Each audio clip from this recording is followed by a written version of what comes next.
I sat frozen as my mother-in-law poured red wine onto my hair like she was discarding trash. The table erupted in laughter, my husband laughing loudest while his mistress smirked like she had won a prize. The irony is, they called me a gold digger when I hold the controlling stake that will crush their family empire. Their biggest mistake was not the humiliation, it was divorcing me way too soon. My name is Violet Cox, and for the last 10 months, I had been trying to shrink myself until I was small enough to fit into the gilded cage of the Wexler family estate. I sat at the long mahogany dining table, my hands folded neatly in my lap, trying to ignore the way the air in the room felt heavy enough to choke on. The dining room of the mansion in Briar Glen, Illinois, was a masterpiece of intimidation. The walls were paneled in dark wood that seemed to swallow the yellow light from the crystal chandelier above us. And the silence was not accidental. It was a weapon. I was 34 years old, born and raised in this country, a woman who had built things from nothing. Yet in this room, I was treated like an exotic pet that had forgotten its tricks. I had chosen a simple red dress for the evening. It was modest, elegant, and understated. I had bought it specifically because I thought it would make me blend in, make me look like the dutiful wife Grant wanted me to be. I wanted to be invisible tonight. I wanted to survive dinner without a comment about my background or my lack of a recognizable pedigree. Marianne Wexler, my mother-in-law, sat at the head of the table. She was a woman who wore pearls like armor and smiled like a shark. She had spent the first course asking me pointed questions about the weather, her tone suggesting that even the rain was somehow my fault. Now, as the main course was cleared, she dabbed the corners of her mouth with a linen napkin and stood up.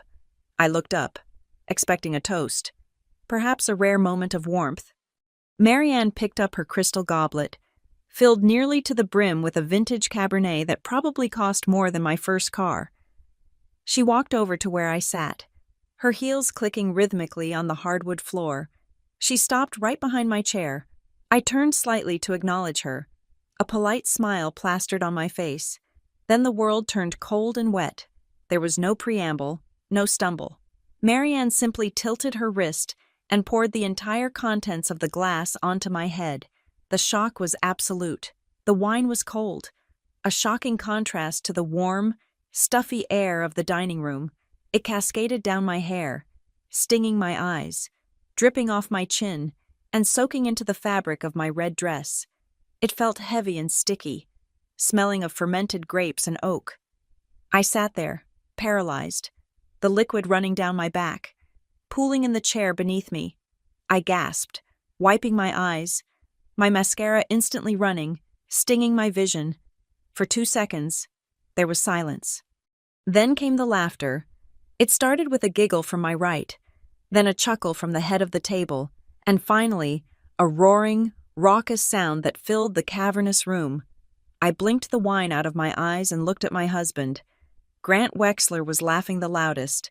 He sat opposite me, his handsome face twisted into a sneer of amusement. This was the man who had held my hand in the hospital when I had the flu. This was the man who had promised to protect me from the sharp edges of his family. Now, he looked at me not with love, or even pity, but with the cold detachment of a butcher looking at a piece of meat. Grant stopped laughing abruptly, his face settling into a mask of boredom. He reached under the table and pulled out a thick manila envelope. He slid it across the polished wood until it hit my wine-soaked placemat. "Sign the papers," he said. His voice was flat, rehearsed. "You will not receive anything." I stared at the envelope. Divorce papers. Next to him sat Sloane Mercer, the woman Marianne called a family friend, the woman who had been at every brunch, every gala, every intimate family gathering since I married Grant. Sloane was glowing, her blonde hair perfectly coiffed, her skin luminous.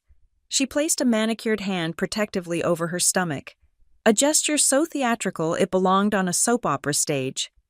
She sighed, a sound of exaggerated pity that made my skin crawl. "Oh, look at her," she said, her voice dripping with false sweetness. "She looks like a drowned rat. It is almost sad. Really, I hope the stress does not ruin her complexion. We would not want her to look even cheaper than she already does. The table erupted again. Sloane looked at Grant, and he smiled at her a genuine, warm smile that he had not given me in months. The connection between them was tangible, a thick cord of complicity. She was pregnant. The rumor I had tried to ignore, the sickness in my gut I had tried to suppress, was sitting right there, mocking me. I felt a flash of light to my left. Paisley Wexler, Grant's younger sister, was holding her phone up. She was not even trying to hide it. She had the lens trained directly on my face, zooming in on the wine dripping from my nose, the black streaks of mascara ruining my cheeks. "Say cheese. Violet," Paisley taunted. "This is going to get so many views. The gold digger gets a shower." My hands were shaking, not from cold, but from a rage so pure and hot, it felt like it was burning a hole through my chest. I gripped the edge of the table, my knuckles turning white. I wanted to scream. I wanted to flip the table. I wanted to tell them exactly who they were dealing with. I wanted to tell them that the woman they were humiliating could buy and sell this entire subdivision before breakfast. But I did not. I could not give them the satisfaction of a reaction. That was what they wanted. They wanted the white trash explosion. They wanted the scream. They wanted the drama to validate their narrative that I was unstable, unworthy, and out of control. I stood up slowly. My dress clung to my legs, heavy with wine. I pushed my chair back. It scraped loudly against the floor. The only unscripted sound of the evening. "I am leaving," I said. My voice was quiet, but it did not shake. Marianne laughed, a high, tinkling sound. "Oh, you are definitely leaving, dear. But not on your own terms." She snapped her fingers. The double doors to the kitchen swung open, and two men in dark uniforms marched in. I recognized one of them. It was Jerry, the head of their private security detail. I had made him coffee once when he was stuck at the gate in a snowstorm. He refused to meet my eyes. "Escort Ms. Cox off the property," Marianne commanded, waving her hand as if shooing away a fly, "and make sure she does not take any silverware on her way out." Jerry grabbed my arm. His grip was firm, painful. "Ms. Cox, please," he muttered under his breath. Just barely audible. "Do not make this harder." I tried to pull my arm away. "I can walk," I said through gritted teeth, but they did not let me walk. The second guard grabbed my other arm. They began to drag me. I stumbled, my heels slipping on the polished floor. I was being hauled out of my own marriage, out of the life I had tried so hard to build, like a criminal. Grant did not look away. He watched every second of it. He watched his wife being manhandled by hired muscle, and he picked up his glass of wine and took a sip. "Sign the papers. Violet," he called out as I was dragged toward the front door. "We will mail you a copy. Do not come back." They hauled me through the grand foyer, past the portraits of Wexler ancestors who looked down with disapproving glares, and through the heavy oak front doors open. The night air hit me like a physical blow. It was November in Illinois, and the wind cut through the wet silk of my dress, chilling me to the bone instantly. They did not just escort me to the driveway. They dragged me all the way to the iron gates at the perimeter of the property. The pavement was rough under my feet as I stumbled. My shoes were ruined. Jerry pushed me forward, and I nearly fell onto the asphalt of the public road. The gate buzzed and began to close slowly, a wall of black iron shutting me out. I stood there, gasping for breath, shivering violently. The smell of the wine was overpowering now, sickeningly sweet and sharp. I wiped my face with the back of my hand, smearing the makeup further. I heard voices. I turned around and saw them. The neighbors. Mrs. Gable from the estate across the street was standing by her mailbox, her phone raised. Two teenagers were jogging past, but they had stopped, pointing and whispering. "Did you see that?" one of them asked. "That is the Wexler wife. She looks wasted." The other laughed. The humiliation was total. It was a spectacle designed for an audience. They had not just wanted to end the marriage. They wanted to destroy my dignity. They wanted to strip me bare and leave me shivering on the curb so that no one would ever take me seriously again. I wrapped my arms around myself. trying to preserve whatever body heat I had left. My hair was plastered to my skull, freezing in the night wind. I could feel the eyes of the neighborhood on me, judging, laughing, pitying. I looked back at the house. The windows were glowing with that warm yellow light. I could imagine them back at the table now. Marianne was probably ringing the bell for dessert. Sloane was probably resting her head on Grant's shoulder. Paisley was probably uploading the video to her private story, captioning it with something cruel and witty. They thought this was the end. They thought they had discarded a piece of trash. They thought I was broken. I stopped shivering. A strange clarity washed over me, colder than the wind, sharper than the wine. I straightened my spine. I lifted my chin. I pushed the wet hair out of my face. They thought they were dealing with Violet Cox, the nobody from nowhere who got lucky. They had no idea they had just declared war on a woman who commanded an empire. I am going to destroy them. I thought. The thought was not frantic. It was not hysterical. It was calm. It was factual. I will not just sue them. I will not just take half. I will dismantle their lives brick by brick. I will take the roof over their heads. I will take the companies that give them their arrogance. I will take the reputation they value more than their souls. If they want to make me a joke, I will make them an example.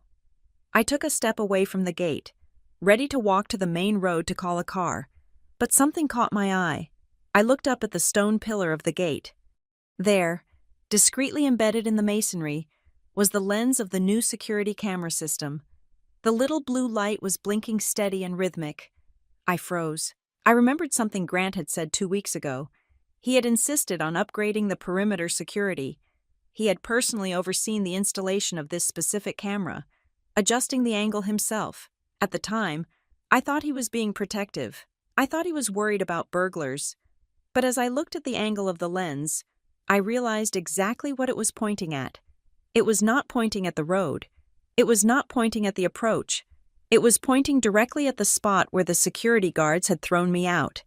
It was framed perfectly to capture my humiliation, my ruined dress, my tears, and my isolation. He had not just planned the dinner, he had planned the exit. He had staged the entire night to create this exact footage. He wanted evidence of my breakdown. He wanted a video he could show in court to prove I was unstable, or a drunk, or simply unfit.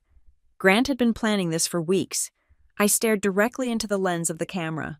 The red wine dripped from my chin onto the pavement. I did not wipe it away. I did not look away. I let him have his shot. I let him record the monster he thought he had created. I looked into the black eye of the camera, and for the first time that night, I smiled. It was not a nice smile. It was the smile of a predator who has just realized the cage door was left unlocked. "Record this, Grant," I whispered to the cold wind. "Keep it safe, because you are going to need something to watch when you have nothing else left." I turned my back on the camera, on the house, and on the name Wexler.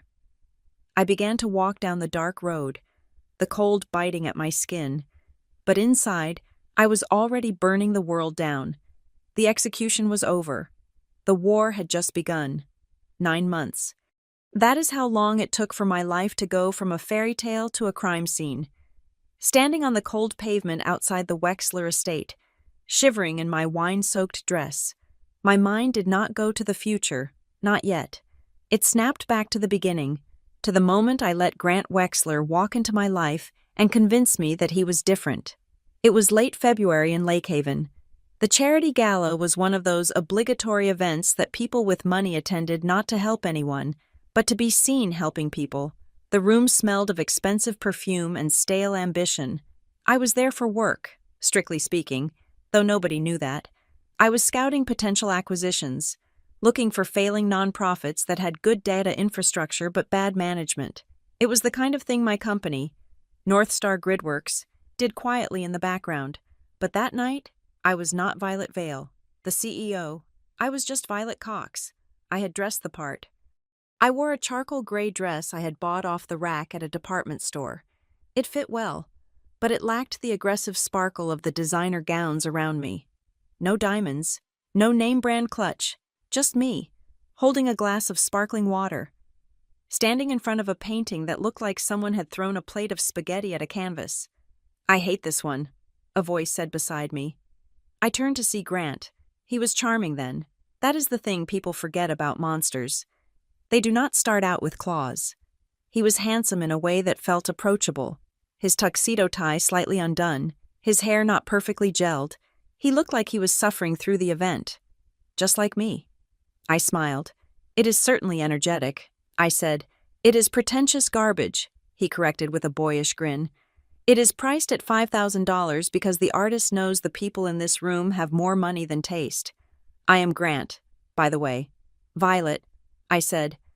He shook my hand, and I felt his eyes do a quick scan. It was subtle, but I have been in boardrooms with sharks for a decade. I know when I am being appraised. He looked at my wrist, no watch. He looked at my neck, no necklace. He looked at my shoes, sensible, not flashy. His posture relaxed. It was a physical shift, as if he had realized he did not have to put on a performance. "So, Violet," he said, leaning in as if sharing a secret, "what brings you to this den of vipers? Are you a donor, a frantic organizer, or just lost?" "I'm just here to support a friend." I lied smoothly. "I work in data analysis. Just a boring desk job. I crunch numbers." Grant's eyes lit up, not with admiration, but with relief. "Data analysis," he repeated. "That sounds honest. I like that. I am surrounded by people who do not actually work. My family owns Wexler Holdings, real estate. Mostly. It is exhausting. Everyone I meet is trying to sell me something or marry me." He laughed, but the joke had a sharp edge. I kept my face neutral. I knew who he was. I knew his family's company was leveraged to the hilt, though the public did not know that yet. But standing there, listening to him talk about how much he hated the artificiality of his world, I felt a tug of interest.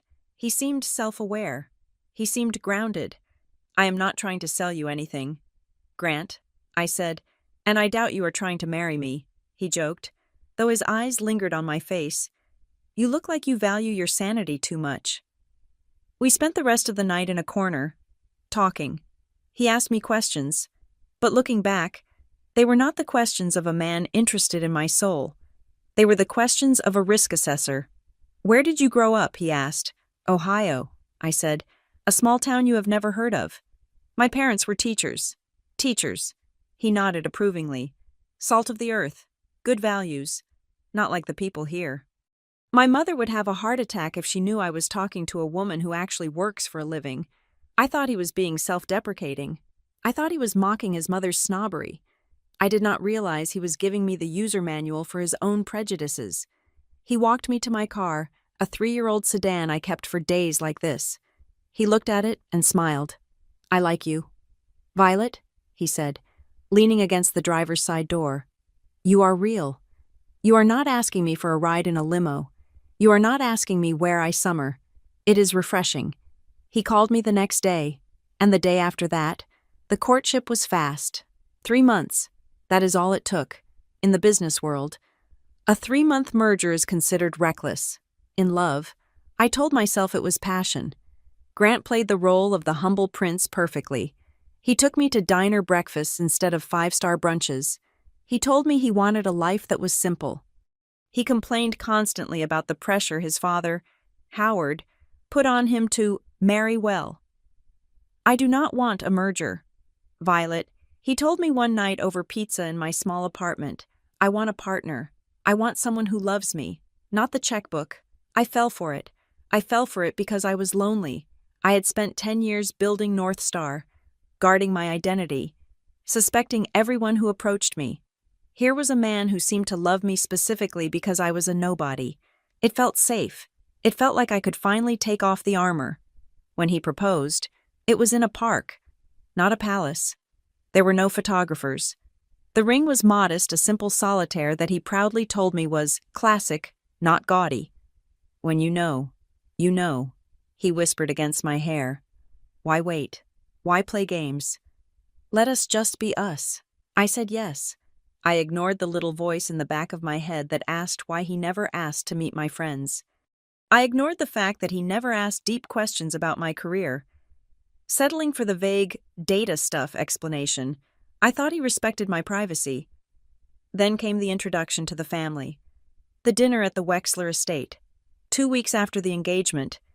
Should have been the moment I ran. Marianne Wexler did not greet me with a hug. She greeted me with a clipboard, metaphorically speaking. She sat in the drawing room, sipping tea, and looked me up and down for a full minute before speaking. "So," she said, her voice dry as parchment, "Grant tells me you are a worker.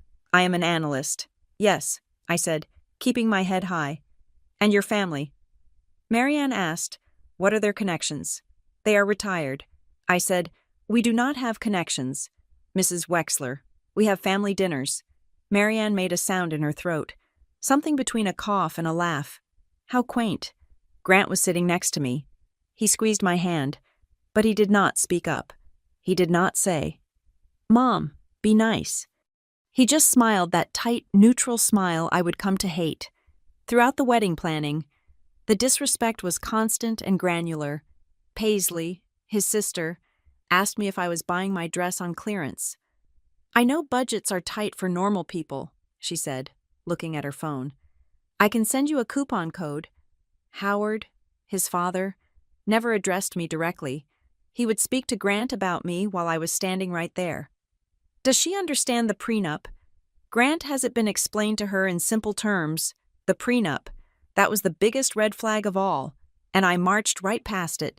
Grant brought it up one night, looking pained. "My parents are insisting," he said, rubbing his temples. "It is just standard family policy. It protects the family trust. It basically says, what is mine, and what is yours, is yours. I know you do not care about the money, so it is just a formality, right?" I signed it without reading the fine print. I did not care. I had my own assets protected in offshore trusts and LLCs that had nothing to do with Violet Cox. If they wanted to protect their debt-ridden empire from me, fine. It amused me. I signed it because I wanted to prove him right. I wanted to be the woman who didn't care about money. The wedding was small. Intimate, Grant called it. Cheap, I heard Marianne whisper to a cousin. I invited no one from the business world. Just a few paid actors I hired to pose as friends from college, to flesh out my side of the aisle. It was lonely, walking down that aisle toward a family that looked at me like I was a stain on the carpet. But Grant was smiling at the end of it. And for a moment, I thought it was enough. The cracks started showing immediately after the honeymoon. I had kept my apartment in the city. It was a high-security penthouse, actually. But Grant only ever saw the small studio on the second floor that I used as a decoy address. I told him I needed it for late nights at work when I could not make the commute back to Briar Glen. I expected him to be annoyed. I expected him to want me home every night. Instead, he was thrilled. "That makes sense," he said, checking his watch. "It saves gas. And honestly, it is good you have your own space. You know how intense my mother can be. It is better if you stay out of the way sometimes. Stay out of the way." It became the theme of our marriage. I went to work early. I came home late.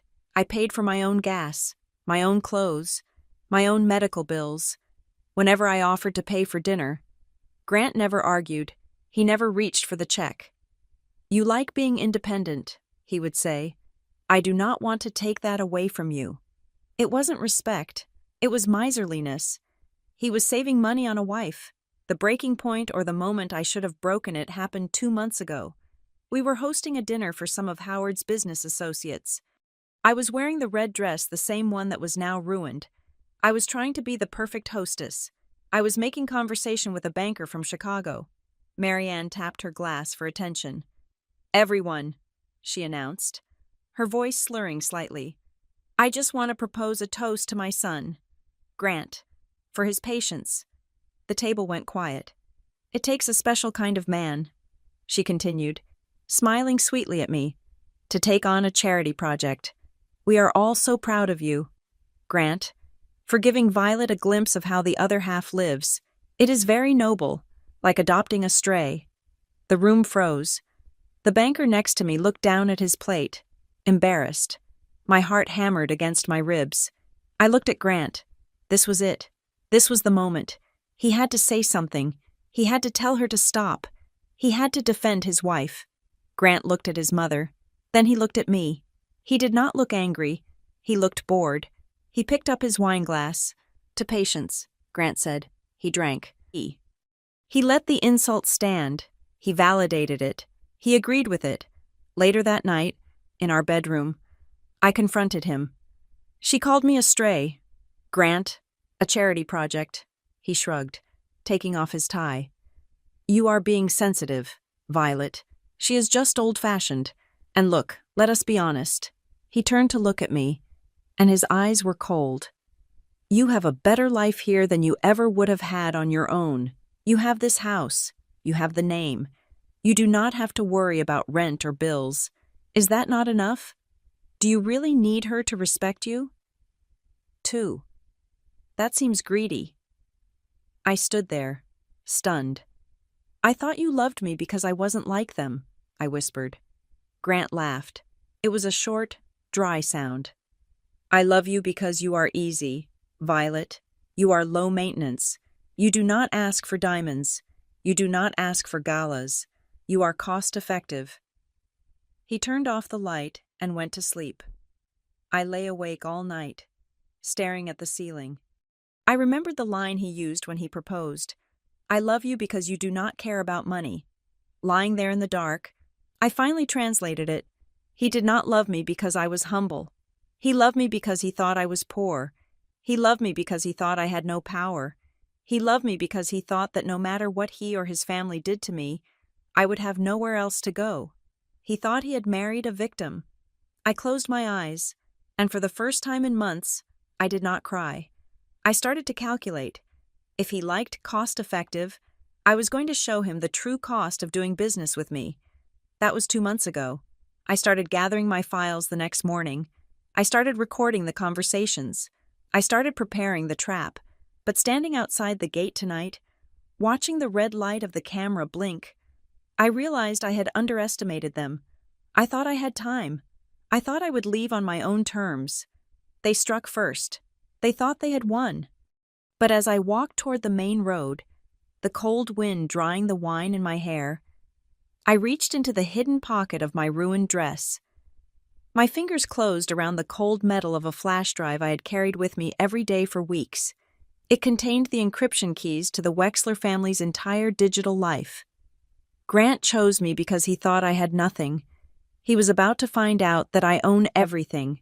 If the wedding was the contract signing, the months that followed were the orientation period for a job I never applied for. I had assumed that marrying Grant meant I would be his partner. I was wrong.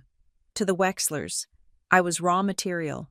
I was a lump of unrefined clay that Marianne Wexler was determined to sculpt into something that would not embarrass her at the country club. The training began the week we returned from our honeymoon. Marianne called it integration. I called it an erasure of self. It started with the wardrobe. Marianne would come into the master suite at 7 o'clock in the morning, her heels clicking on the hardwood like a metronome counting down the seconds of my patience. She would walk into my closet, the one Grant and I shared, and start pulling things off hangers. My cardigans, my comfortable slacks, the floral blouses I liked because they reminded me of the garden my mother kept in Ohio. Marianne would hold them up with 2 fingers, as if they were contaminated with a contagious disease. "No," she would say, dropping a blue blouse onto the floor. "Absolutely not. This shade of blue screams mid-level management. We do not wear this." It was not a suggestion. By noon that day, a personal shopper would arrive with a rack of clothes that looked exactly like Marianne's wardrobe. Just 30 years younger, beige, cream, charcoal, navy, the fabrics were cashmere and silk, costing more than most people made in a month. But on me, they felt like uniforms. They were stiff. They were cold. They were designed to make me blend into the walls of the estate, to turn me into just another piece of expensive, silent upholstery. Then came the speech lessons. "We do not say, 'yeah,'" Marianne corrected me over tea one afternoon. "We say, 'yes,' and we do not laugh with our mouths open. Violet, it looks horse-like. We chuckle, discreetly." I sat there, sipping tea that tasted like potpourri, and nodded. I wanted to scream. I wanted to tell her that I had negotiated mergers worth $400 million using words a lot rougher than yeah. I wanted to tell her that my horse-like laugh was the only thing that felt real in this mausoleum of a house, but I stayed silent. I told myself it was the price of admission. I told myself that every family had its quirks, and that if I just followed the rules, eventually they would see me, but they did not want to see me. They wanted to see a reflection of themselves.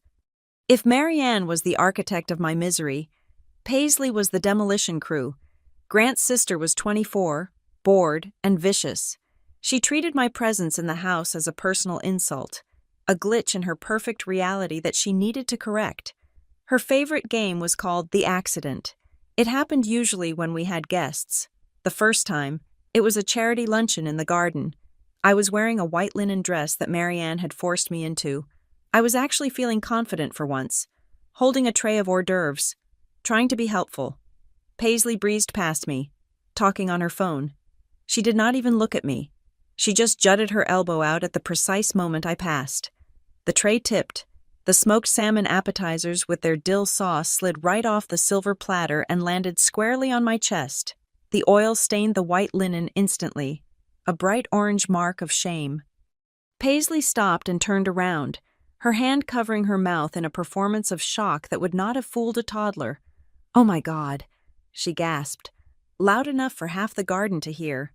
"Violet, you are so clumsy. Mom told you not to carry the heavy tray.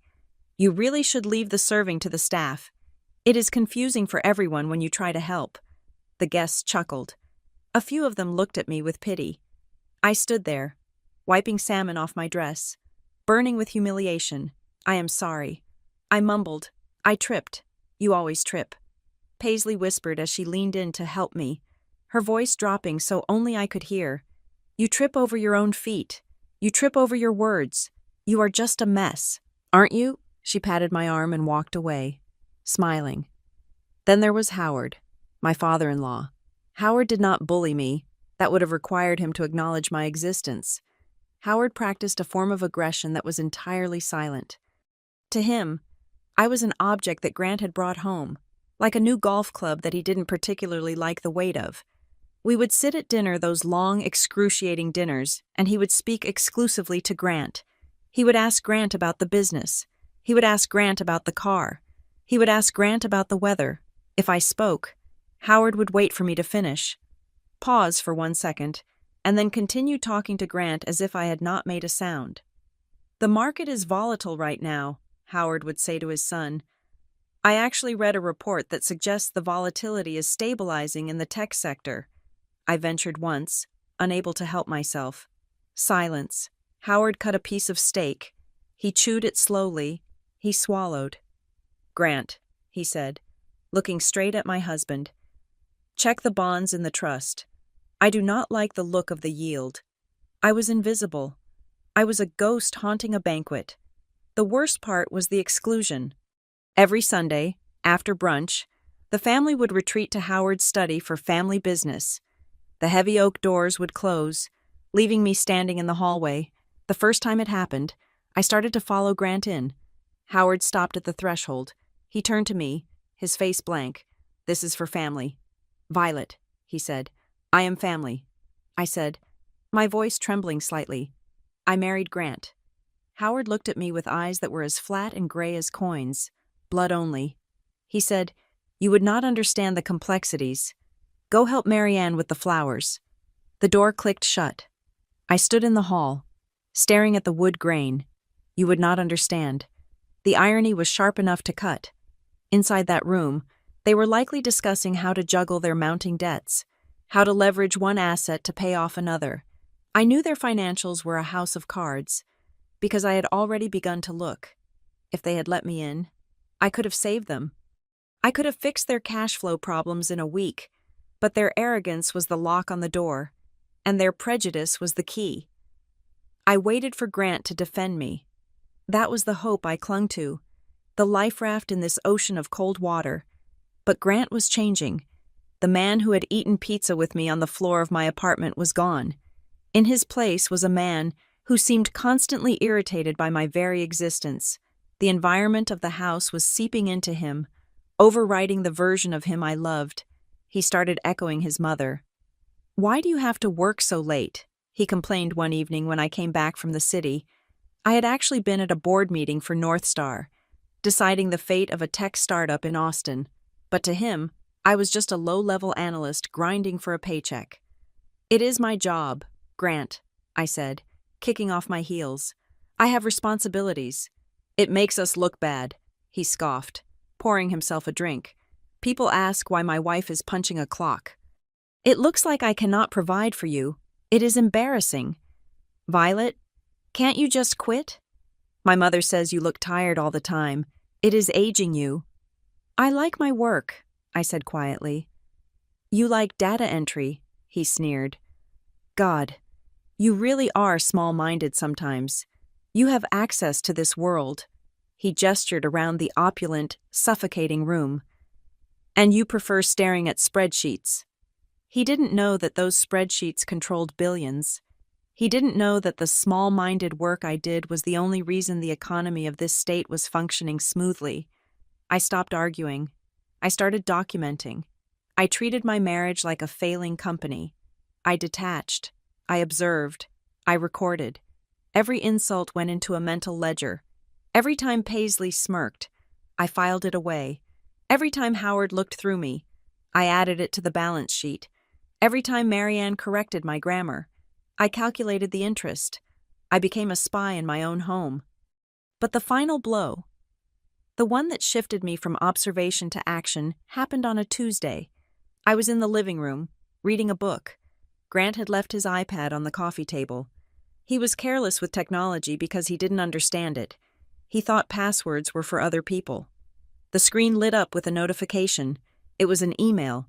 The preview popped up clearly on the lock screen. Subject reservation confirmation. Le Bernardin. My heart skipped a beat.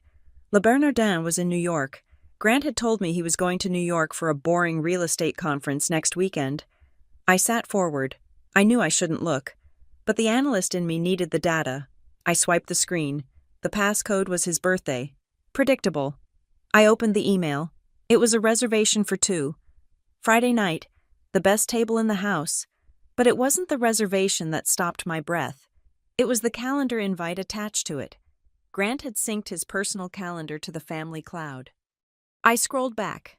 Dinner with S. Chicago. Weekend away. Aspen. Late lunch. The Ivy. S. Sloan. The dates matched perfectly with the nights Grant had come home late, claiming he was stuck at the office or dealing with a crisis at a construction site. They matched the weekends he had gone on golf trips with his college buddies. He wasn't just cheating, he was dating her. He was living a full parallel life with the woman his mother adored. I heard footsteps. Grant walked into the room, toweling his hair dry from a shower.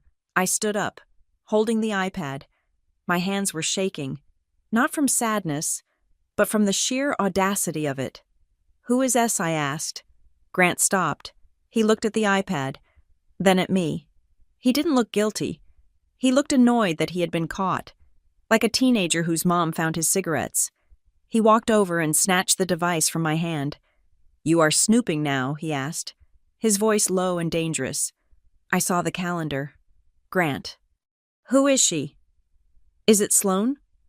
He laughed. It was a cruel, dismissive sound. "You are so paranoid. Violet, it is pathetic. Sloan is a family friend. She is helping me with interior design for the new project. Those are business meetings." "Business meetings in Aspen?" I asked. "Business meetings at Le Bernardin on a Friday night." "Do not lie to me." Grant stepped closer. He toweled over me, using his height to intimidate. "You know what your problem is?" He spat. "You are insecure. You know you do not belong here. So you are constantly looking for reasons to blow it up. You are an outsider. Violet, you will always be an outsider. You do not understand how our world works. We have friendships. We have connections. Not everything is some sordid little affair like you people have in your trailer parks. You people." The slur hung in the air. Marianne walked in at that moment. She must have been listening from the hall. She looked at Grant, then at me. She didn't ask what was wrong. She knew. She walked over to the mantel and adjusted a porcelain figurine.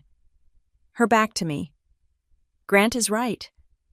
Violet, she said calmly, you are becoming hysterical. It is very unbecoming. He is cheating on me. Marianne, I said. Marianne turned around. Her face was a mask of cold porcelain, just like the figurine she had touched. Grant is a Wexler, she said. He has needs. He has a position to uphold. He needs a partner who understands the pressures of his life. He needs someone standard, someone who knows the rules without being taught. Not a girl with no name and no background who thinks she can demand explanations. She looked at me with pity. Genuine, terrifying pity. If you were smart, you would stop asking questions and be grateful you are even in the room. I looked from Marianne to Grant. They stood together, a united front of arrogance and delusion.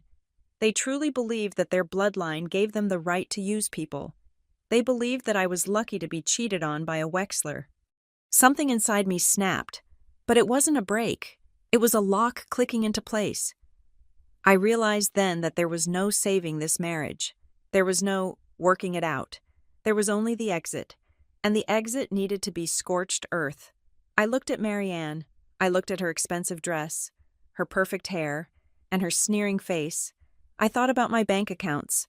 I thought about the sheer, staggering amount of wealth I controlled, wealth that could buy this house and turn it into a parking lot without denting my portfolio. They were calling me a beggar while standing on a floor that I could buy out from under them. I didn't scream. I didn't cry. I smiled, a small, tight smile. Okay, I said softly. I understand. Grant relaxed, thinking he had won, thinking he had beaten me into submission. Good, he said. Now, I am going to the study. Do not disturb me. He walked away. Marianne gave me one last dismissive look and followed him. I stood alone in the living room. He needs someone standard, she had said. Not a girl with no background. They were right. They didn't need a girl with no background. They needed a bank. And they had just insulted the only solvent bank in the room. I walked over to the window and looked out at the sprawling lawn. I took a mental picture of the view.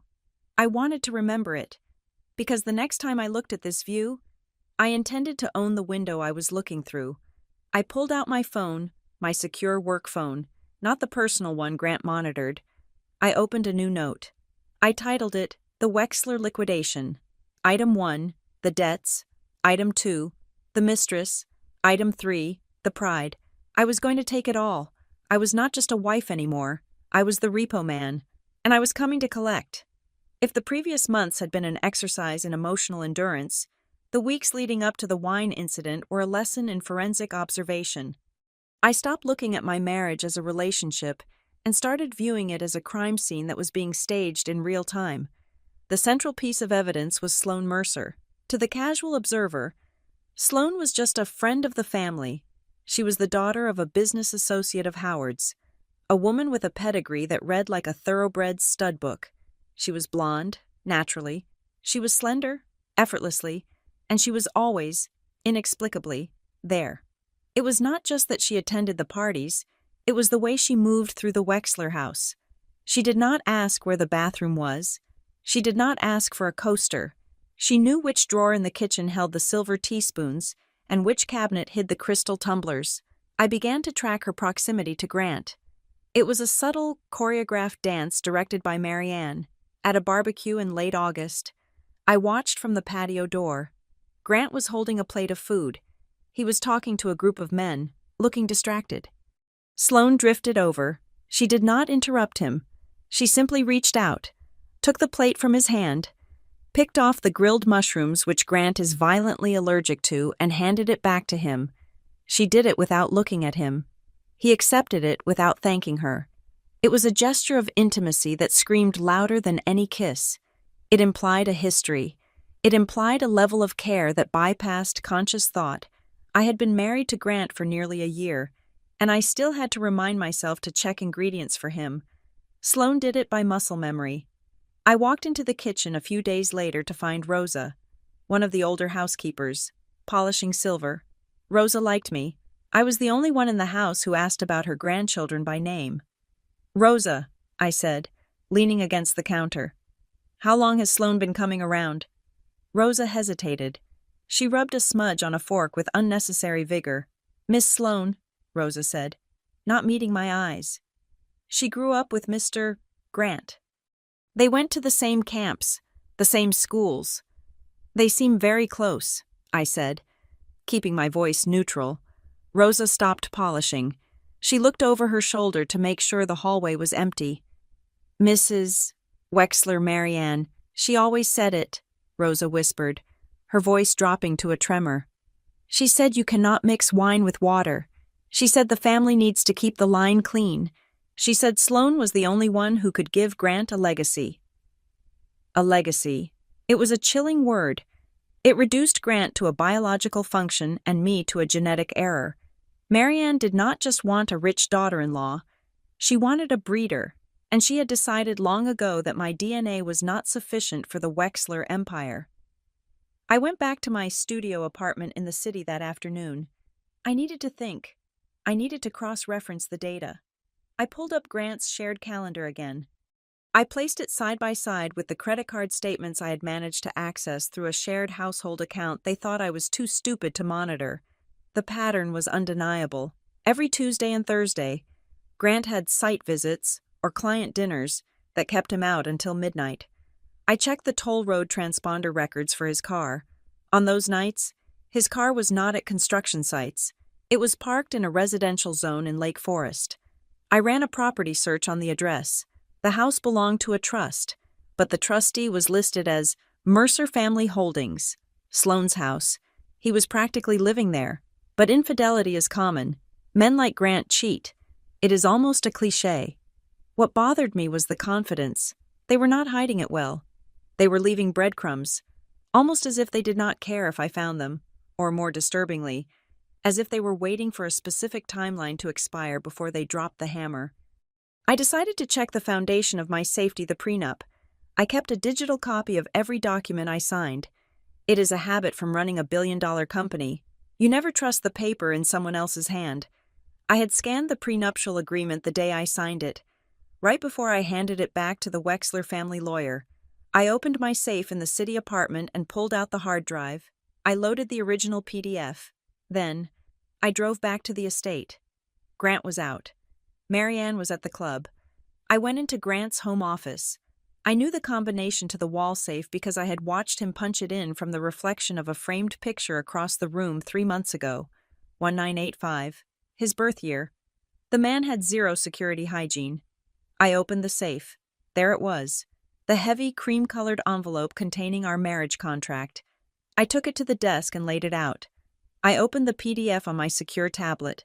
I began to compare them, line by line. Page 1 matched, page 2 matched, page 5 stopped my heart. In my digital copy, Clause 7b stated that in the event of a divorce due to proven infidelity, the injured party, me, would be entitled to a lump sum settlement of $500,000 and retention of all personal property. It was not a lot of money to me, but it was a penalty. It was a consequence. I looked at the paper version on the desk. Clause 7b was different. In the event of dissolution of marriage for any reason, all assets remain the sole property of the original owner. The requesting party waives all rights to alimony, settlement, or support. They had changed the page. It was a physical forgery.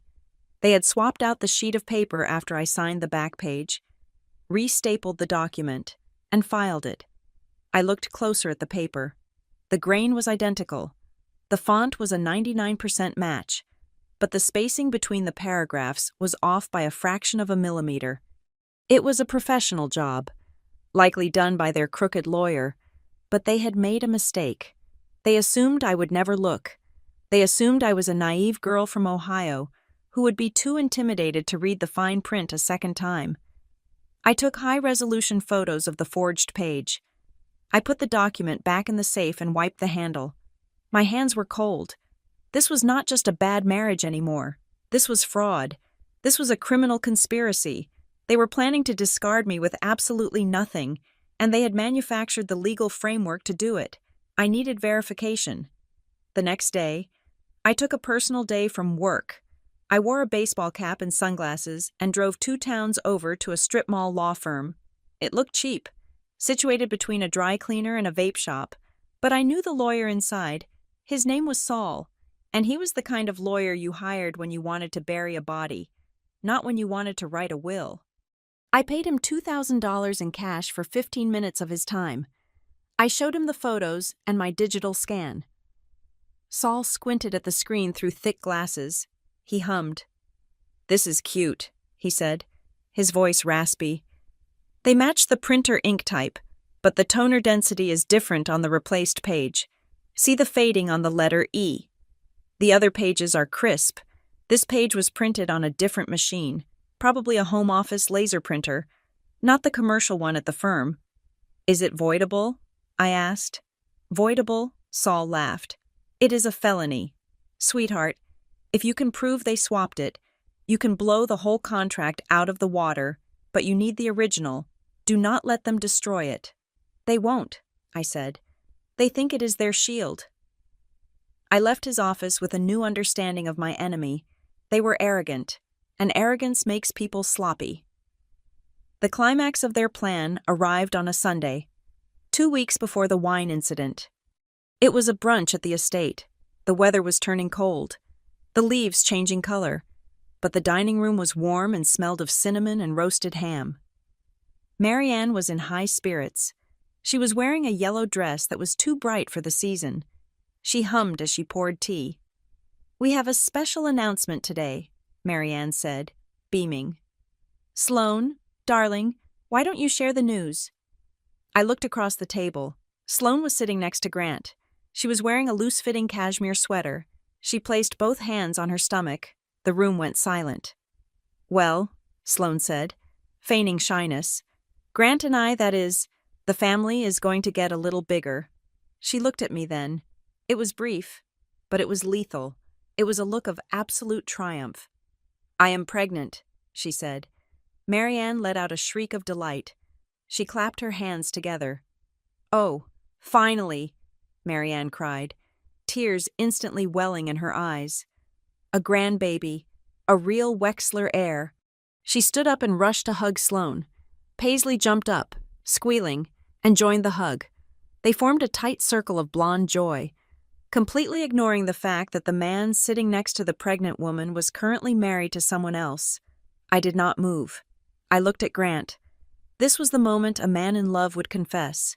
This was the moment a man with a conscience would look at his wife and beg for forgiveness. Grant did not look at me. He was staring at the tablecloth. His face was pale. There was sweat on his upper lip. He did not look like a proud father. He looked like a man who had just heard a jail cell door slam shut. I realized then that this was not a happy accident for him. This was the trap. Marianne and Sloane had likely engineered this. They had secured the heir, and now Grant was locked in. He could not leave Sloane even if he wanted to. The child was the chain. "Grant," I said softly. He flinched. He looked up at me, and his eyes were hollow. "Congratulate them, Violet," Marianne snapped, breaking from the hug. Her face was flushed with victory. "Do not be bitter just because you could not provide what my son needed." Could not provide, as if I were a defective appliance. "I see," I said. "So this was the plan all along." "The plan," Marianne said, her voice hardening, "was for Grant to be happy, and now he has a woman who fits. He has a child on the way. You are just lingering, Violet, like a bad cold." "Grant," I asked again, "do you have anything to say?" Grant swallowed hard. He looked at his mother, then at Sloane, and finally at me. The fear in his eyes was replaced by a dull resignation. "It is for the best, Violet," he mumbled. "Just let it go." He was a coward, a weak, spineless man who had let his mother arrange his life, his mistress, and his child. I stood up. I did not flip the table. I did not scream. I felt a cold detachment settle over me like a layer of ice. "I will be in my room," I said. I walked out of the dining room, listening to the chatter resume behind me. They were already discussing nursery colors. They had moved on. I was already a memory to them. I went upstairs to the guest room I'd been sleeping in for the last week. I sat on the edge of the bed. My phone buzzed in my pocket. It was my secure line. A text message from an unknown number. I frowned. Only 3 people had this number: my CFO, my head of security, and my personal assistant. I opened the message. Sender unknown message. They do not just want to kick you out. They want to take what they think you have. Check your secondary account, the one you use for the groceries. My blood ran cold. I opened my banking app on the phone. I navigated to the small, local bank account I used for household expenses, the one account where I kept a normal amount of money, about $15,000, which I told Grant was my life savings from my years of working. The balance was 0.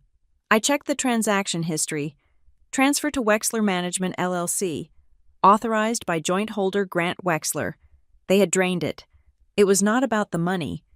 $15,000 was what I made in 10 minutes of interest. It was the principal. They thought that was everything I had. They thought they were taking my safety net. They thought they were leaving me destitute, so I would have no money for a lawyer, no money for a hotel, no choice but to crawl away and disappear. They stole what they thought was my survival money. I stared at the screen. The text message had come from someone who knew what they were doing, someone watching. I did not know who sent the warning, but they were right. The Wexlers were not just cruel, they were thieves. I looked at the empty balance, and a dark laugh bubbled up in my throat. They stole $15,000 from a woman who could buy their bank. Okay, I whispered to the empty room. You want to play pirates? Let us see who sinks first. I put the phone away. I had the prenup evidence. I had the infidelity confirmation. I had the theft. The investigation was over.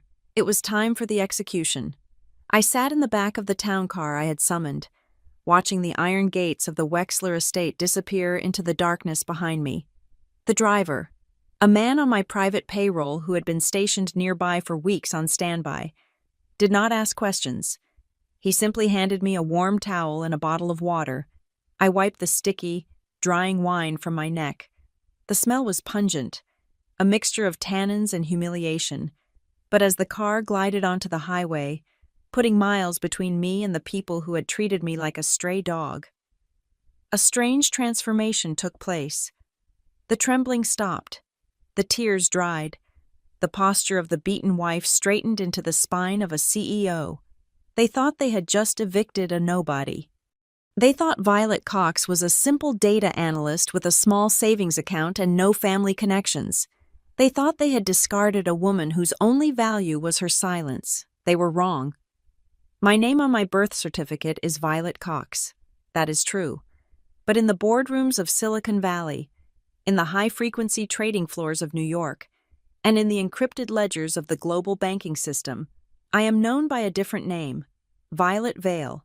I am the founder and majority shareholder of North Star Gridworks. We do not make flashy consumer apps. We do not make social media platforms. We build the invisible skeleton of the Internet. We manage the cloud security for 3 of the 5 largest banks in the world. We handle the data infrastructure for hospital networks, shipping logistics, and government compliance systems. If North Star goes offline for 10 minutes, the economy loses billions. My company was valued at $7.4 billion in the last fiscal quarter, and I owned 51% of it. I looked at my reflection in the darkened window. The woman staring back at me looked wrecked, but behind the smeared mascara, the eyes were clear. I have spent the last 7 years hiding this truth. It started after my first serious relationship in my 20s. His name was Mark. He was an artist, or so he claimed. I was young, having just sold my first startup, and I was naive. I let him in. I let him see the bank accounts. I let him see the power. Mark did not love me. Mark loved the access. He sold stories about me to the tabloids. He tried to embezzle money from my accounts to fund his gallery. When I broke up with him, he sued me for emotional distress and dragged my name through the mud. The press had a field day. The tech heiress and the starving artist. They called me cold. They called me calculating. They analyzed my wardrobe and my spending habits until I felt like a specimen in a jar. That was when Violet Vale vanished from the public eye. I hired a reputation management firm to scrub my photos from the internet. I stopped doing video interviews. I sent proxies to accept awards. I legally separated my personal life from my professional identity. Violet Vale became a ghost, a signature on legal documents, a voice on conference calls. Violet Cox was created to be the person who could be loved. I wanted a man who would love me for my mind, for my humor, for the way I make coffee in the morning, not for the size of my stock portfolio. I wanted to be chosen, not targeted. When I met Grant, I thought I had found it. I thought his lack of interest in my data entry job was refreshing. I thought his questions about my family were just polite curiosity. I thought he was the one man in Illinois who did not care about status. I realized tonight, sitting in this car, how stupid I had been. Grant did not pass my test because he was noble. He passed it because he was indifferent. He never asked about my work because he assumed it was beneath him. He never dug into my background because he assumed there was nothing to find. He did not love Violet Cox for her simplicity. He tolerated her for her convenience. The irony was suffocating. I reached into my purse and pulled out my secure phone. I unlocked the hidden partition of my digital life. I scrolled to a folder titled Anniversary. It was just 3 days away, our 1-year anniversary. While Grant was busy planning his divorce and impregnating his mistress, I had been planning a merger. The Wexler family business, Wexler Hospitality, was bleeding money. Their flagship hotels were outdated. Their brand was fading. They were drowning in debt and pride. I knew this because I had analyzed their books months ago. I had set up a shell company. I had negotiated a deal to buy a chain of boutique resorts in the Pacific Northwest, stunning, profitable properties that were exactly what the Wexler portfolio needed to survive. I was going to give it to him. I was going to sign the deed over to Wexler Hospitality as an anniversary gift. I was going to reveal who I was, save his family's legacy, and say, I did this because I love you. I did this because we are partners. The legal papers were sitting in a safe in my lawyer's office downtown. They were drafted. The funds were in escrow. The purchase price was $45 million. I was going to pay cash. I looked at the file on my screen. Project Blue Horizon. I laughed. It was a dry, hollow sound that startled the driver. I was going to save them. I was going to use my empire to shore up their crumbling castle. I was ready to be the hero of their story. And they poured wine on my head. I selected the folder. I hit delete. I confirmed the action. The file vanished. I did not want to save them anymore. I did not want their love. I did not want their acceptance. Love is a liability. Love is a blind spot. Tonight, they taught me that the only language the Wexlers understand is leverage. They respect power. They respect the hand that holds the whip. So I will stop being the wife. I will go back to being the CEO. I opened my email. A flagged report from my CTO caught my eye. It was a standard compliance update regarding our banking clients. But one detail stood out now in a way it never had before. Subject Regional Banking Covenants. Q4. Update. I opened the attachment. The Wexler family fortune was tied up in loans from a specific regional bank, First Illinois Commercial. To maintain those loans, hundreds of millions of dollars in real estate leverage, the bank required all commercial borrowers to meet new, stringent federal data security standards by the end of the year. If a borrower failed to upgrade their systems to the new compliance level, the bank was legally required to call the loans. It was a technicality, a boring, bureaucratic rule. But here was the twist. There was only one company in the Midwest certified to implement those specific security upgrades within the deadline. North Star Gridworks, my company. I read the report again to be sure. First Illinois Commercial had signed an exclusive vendor agreement with North Star. We were the gatekeepers. If a company wanted to pass the bank's audit, they had to go through our servers. They had to use our software. They had to sign a contract with us. I closed my eyes and pictured Howard Wexler.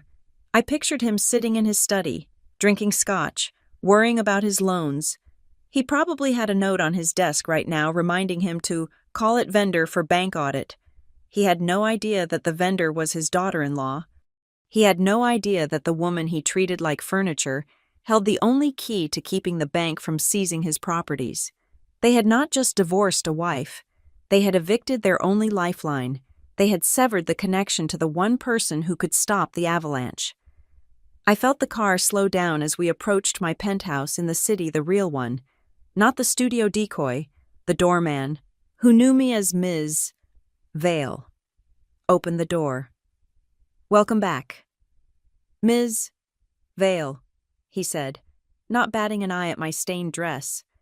"Thank you." "Arthur," I said. I walked into the lobby. The marble was cool and quiet. I stepped into the private elevator and pressed the button for the top floor. As the elevator rose, lifting me back into the stratosphere where I belonged. I made the call. I dialed the number of Marcus, my chief financial officer. It was 11 at night, but Marcus picked up on the first ring.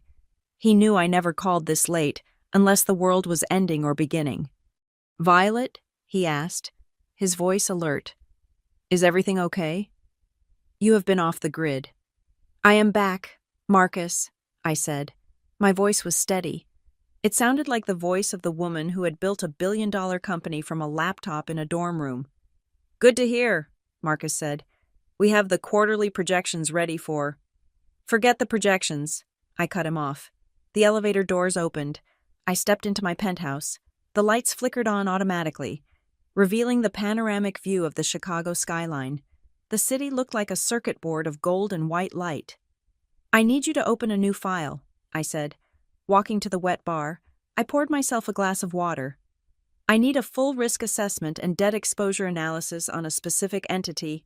"Name the target," Marcus said. I could hear the typing of his keyboard already. "Wexler Holdings," I said, "and every subsidiary attached to it, every LLC, every trust, every mortgage." The typing stopped for a second. "Violet," Marcus said, his tone cautious. "Isn't that your husband's family?" I looked at my reflection in the glass of the window. The red wine stain on my dress looked like dried blood. "Ex-husband," I corrected. "As of 2 hours ago." "I see," Marcus said. The typing resumed, faster this time, aggressively. "They have a compliance deadline with First Illinois Commercial in 45 days, I said. "They need North Star certification to keep their loans from defaulting." "Yes," Marcus said. "That is standard for all First Illinois clients. We have a queue." "Flag their application," I ordered. "When it comes in, I want it on my desk. Do not approve it. Do not reject it. Just hold it." "Understood," Marcus said. "And the debt analysis." "I want to know who holds their paper," I said, my voice dropping to a whisper. "I want to know who they owe money to. I want to know who they are afraid of. If there is a loan for sale on the secondary market, I want to buy it. If there is a lien, I want to own it." "Violet," Marcus said softly, "this is a hostile takeover strategy. Are we acquiring them?" "No," I said. "We are not acquiring them. Acquisition implies value." I took a sip of water. It was clean. It was pure. It tasted nothing like the wine they had forced on me. "Open the list, Marcus," I said. "I want to know exactly which string they are hanging by, because I intend to be the one who cuts it." The conference room on the 42nd floor of the North Star building was not designed for comfort. It was designed for war. The walls were glass, offering a view of the city that looked like a motherboard of light, and the table was a slab of black marble that felt as cold as the November air outside. It was 3 a.m. My dress, the red one stained with wine, was finally gone. I had changed into a fresh suit from the emergency wardrobe I kept in my office, charcoal gray, sharp lines, tailored to kill. I sat at the head of the table, flanked by Marcus, my CFO, and Elena, the head of my internal legal counsel. On the screen surrounding us, the Wexler family life was being vivisected. "We are not just looking for cracks," I told them, sipping black coffee. "We are looking for structural failure. I want to know where the rot is." Marcus tapped a key, and the main screen filled with a complex web of flowcharts. "It is worse than we thought." Violet, Marcus said, his voice low and serious. Or better, depending on how you look at it, the Wexler Empire is not a fortress. It is a Ponzi scheme running on fumes. He pointed to the central node, Wexler Holdings. They are over-leveraged by about 400%. Marcus explained. Howard has been cross-collateralizing assets for years. He takes a loan out on Hotel A to pay the mortgage on Hotel B. When Hotel B needs renovations, he borrows against the equity in the family estate to cover it. It is a shell game. I leaned forward, studying the numbers. How much time do they have? I asked. Marcus highlighted a column of dates in red. Based on the maturity dates of their short-term commercial paper and the balloon payments due on the Briar Glen property, the entire structure collapses in 60 to 90 days. Unless they get a massive injection of capital or refinance their primary debt with First Illinois Commercial. And they cannot refinance, I said, a cold smile touching my lips, because they need a tech compliance audit to qualify for the new banking standards, and I own the company that performs the audit. Exactly, Marcus nodded. They are sprinting toward a cliff, and you are the only one who can build the bridge, and they just pushed you off it. Elena, my lawyer, cleared her throat.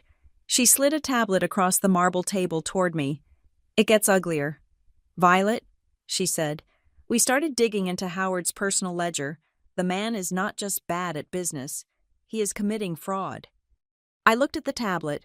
It showed a series of transfers from the Wexler corporate accounts, money meant for maintenance and payroll moving into a generic LLC called Greenbrier Consultants. What is Greenbrier Consultants? I asked. We do not know yet. Elena said, it is registered in Delaware with a blind proxy. But look at the amounts. 10,000 here, 15,000 there. It adds up to nearly $200,000 over the last 18 months. He is siphoning money out of the company to hide it. He is cooking the books to keep the cash flow looking positive for the lenders. But in reality, he is bleeding the company dry. If the bank finds out about this, I said, realization dawning, they will not just call the loan, they will indict him. Elena nodded. Federal wire fraud, bank fraud. If we hand this to the SEC or the IRS, Howard goes to prison. I sat back. I had the power to put my father-in-law behind bars. The man who wouldn't look at me at the dinner table was a criminal. It fitted. His arrogance was a cover for his desperation. What about the sister? I asked. Paisley. Marcus sighed and pulled up a credit card statement. It was comical. Paisley is listed as the Director of Social Outreach for Wexler Hospitality. Marcus said, her salary is $80,000 a year, but her corporate credit card expenses are nearly double that. I scanned the list. Spa treatments, designer handbags, VIP tables at clubs in Miami. She is treating the company treasury like her piggy bank. I noted, and look at the cash advances. Marcus pointed out, every Friday, she withdraws $500 in cash from a specific ATM near the casino district. It is consistent. She has a gambling problem, or a drug problem, or both, and Howard is covering it up by classifying it as entertainment expenses. The family was rotting from the inside out. They walked around with their noses in the air, judging me for my simple background, while they were living on stolen time and embezzled money. But the biggest shock came next. Let us talk about Sloan, I said. The golden girl, the heiress. Elena hesitated. She tapped her screen, and a new profile appeared. Violet. Elena said gently, Sloan Mercer is not an heiress. She is destitute. I stared at the screen. What? Her family lost their money in the crash of 2008. Elena explained. Her father's trust was dissolved 5 years ago. Sloan has been living on credit cards and personal loans for the last 3 years. She is 2 months behind on her mortgage, the house where Grant has been sleeping. Her car is leased in Marianne Wexler's name. I blinked. Processing this, Marianne was paying for Sloan's life. It is a symbiotic relationship, Elena said. Marianne pays Sloan's bills to keep up appearances. She needs Sloan to look like the perfect, wealthy socialite to match Grant, and Sloan needs the Wexler money to survive. She trapped Grant not because she loves him, but because she needs a bailout. I laughed. It started as a chuckle and grew into a genuine laugh of disbelief. So, I said, shaking my head, They kicked out the only actual billionaire in the room to replace me with a woman who is technically bankrupt. Grant did not upgrade. He bought a liability. He thinks he is marrying into a dynasty, but he is marrying into a foreclosure. This was the masterstroke of irony. Marianne's obsession with breeding and class had blinded her to the only thing that actually matters in their world: solvency. She had engineered a marriage between two drowning people, thinking they would float. I stood up and walked to the window. The city lights below seemed to mock them. "Is the PI report back?" I asked, turning to face the room. Elena nodded. She opened a physical file folder. "We have the infidelity proof," she said. "Dates, times, hotel receipts from the Palmer house. Text messages recovered from Grant's cloud backup because, as you noted, his password was his birthday." I flipped through the pages. It was all there. The "I love yous," the "I can't wait until she is gone," the mockery of me. Reading it did not hurt anymore. It just felt like reading a script for a bad soap opera. "And the prenup?" I asked. "Our forensic document examiner confirmed it." Elena said, "The page was swapped. We have the microscopic analysis of the toner ink. It is a mismatch. If they try to enforce that prenup in court, we will not only void it, we will have their lawyer disbarred for facilitating fraud." I closed the file. The evidence was overwhelming. I had enough to bury them. I had enough to destroy their reputation, their finances, and their freedom. I looked at the corner of the table where a thick binder sat. It was labeled Project Blue Horizon. That was the deal for the resort chain. The $45 million gift I was going to give Grant for our anniversary. The lifeline that would have saved his family's business. I walked over to it. I picked it up. It felt heavy. Marcus watched me. "Do we proceed with the acquisition?" he asked. I looked at the binder. I thought about Grant's face when he handed me the divorce papers. I thought about the wine dripping onto the floor. I thought about Marianne calling me a project. "No," I said, "kill it." I walked to the shredder in the corner of the room. I fed the title page of the project into the machine. The teeth of the shredder roared, eating the paper, turning $45 million of potential salvation into confetti. "We are not saving them," I said, my voice hard. "We are pivoting to strategy B. We are going to buy their debt." I turned to Marcus. "Contact the secondary debt market. Find out who holds the paper on the Briar Glen estate. Find out who holds the mortgage on the downtown office building. If it is for sale, I want it. I want to own the roof over their heads. I want to own the ground they walk on. And one more thing," I added, "Sloane's debt. Who holds her credit card debt?" "A collection agency in Jersey," Marcus said. "Buy it," I ordered. "Buy it all. I want to be the one calling her house when she misses a payment." Elena cleared her throat again.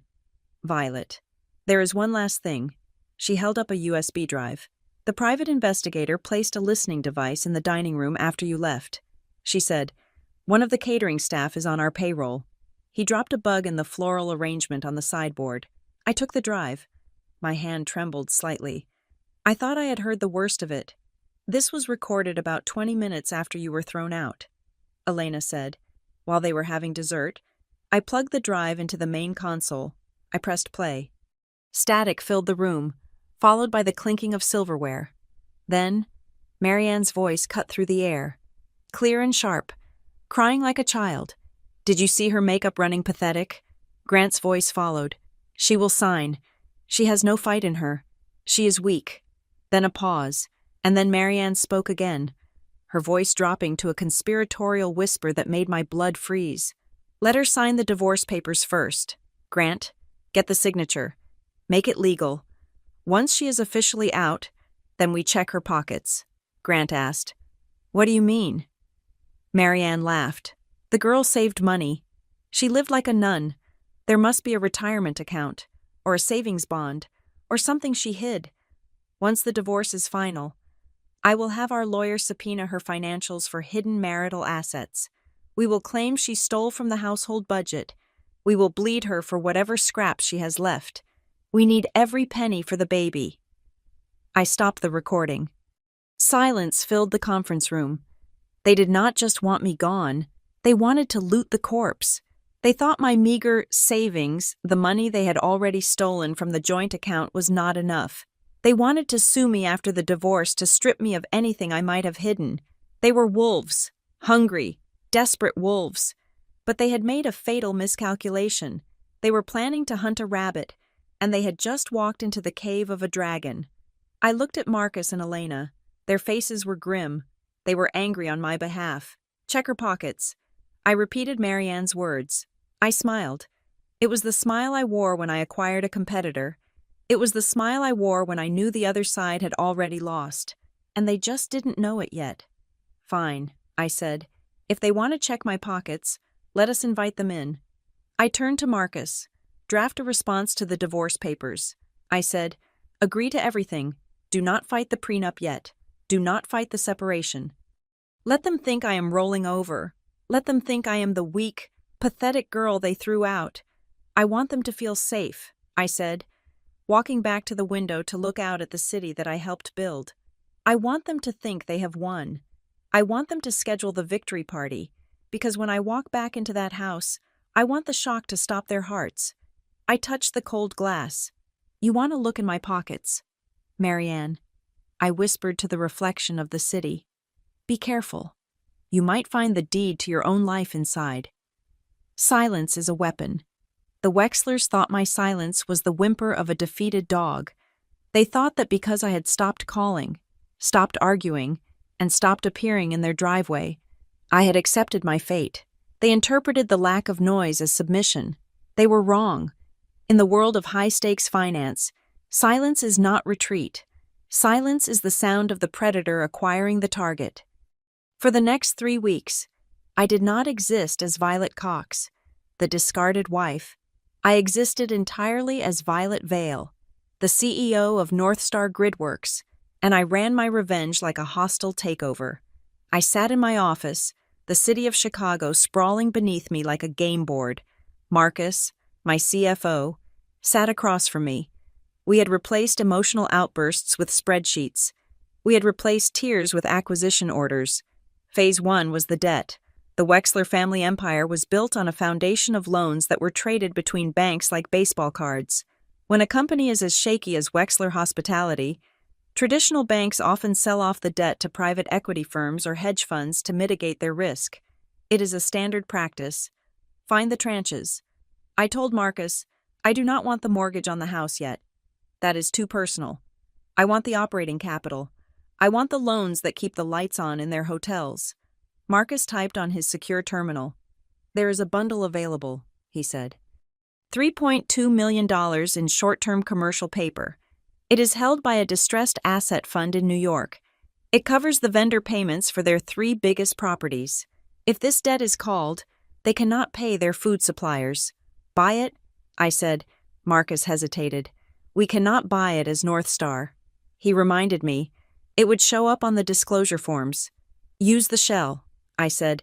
Use Obsidian Capital. Obsidian Capital was a dormant LLC I had registered 5 years ago in the Cayman Islands for a project that never launched. It had no traceable link to me, no public officers, and a mailing address in a lawyer's office in Grand Cayman. Within an hour, the transaction was complete. Obsidian Capital Me was now the primary creditor for the Wexler food and beverage operations. I owned the debt that put steak on their tables and wine in their cellars. I did not call the debt immediately. I just held it. I wanted them to feel the noose before I tightened it. Phase 2 was the talent drain. The Wexlers were terrified of the upcoming bank audit from First Illinois Commercial. I knew this because I had read their frantic emails to their IT department. They needed to upgrade their cybersecurity protocols to meet the new federal standards, or the bank would freeze their lines of credit. Their IT department was led by a man named David Chen. He was brilliant, underpaid, and constantly verbally abused by Grant, who thought computers were magic boxes that should just work for free. I called my head of HR. Get me David Chen. I said, we cannot just call him, she said. It looks aggressive. We are not poaching him, I said, spinning a pen in my hand. We are offering him a career. Offer him a position as a senior systems architect at North Star. Offer him a 40% raise. Offer him stock options. and tell him he has to start immediately. 2 days later, David resigned from Wexler Hospitality. Grant called me, or rather, he called the number he thought belonged to his meek ex-wife. I let it go to voicemail. He left a message screaming that I had cursed him, though he had no idea I was the one who hired David. He just knew his head of IT had walked out the door 2 weeks before a critical audit. Without David, their compliance preparation ground to a halt. They were now a ship without a navigator, drifting toward a rocky shore, and they did not even know the lighthouse keeper had quit. Phase 3 was the market squeeze.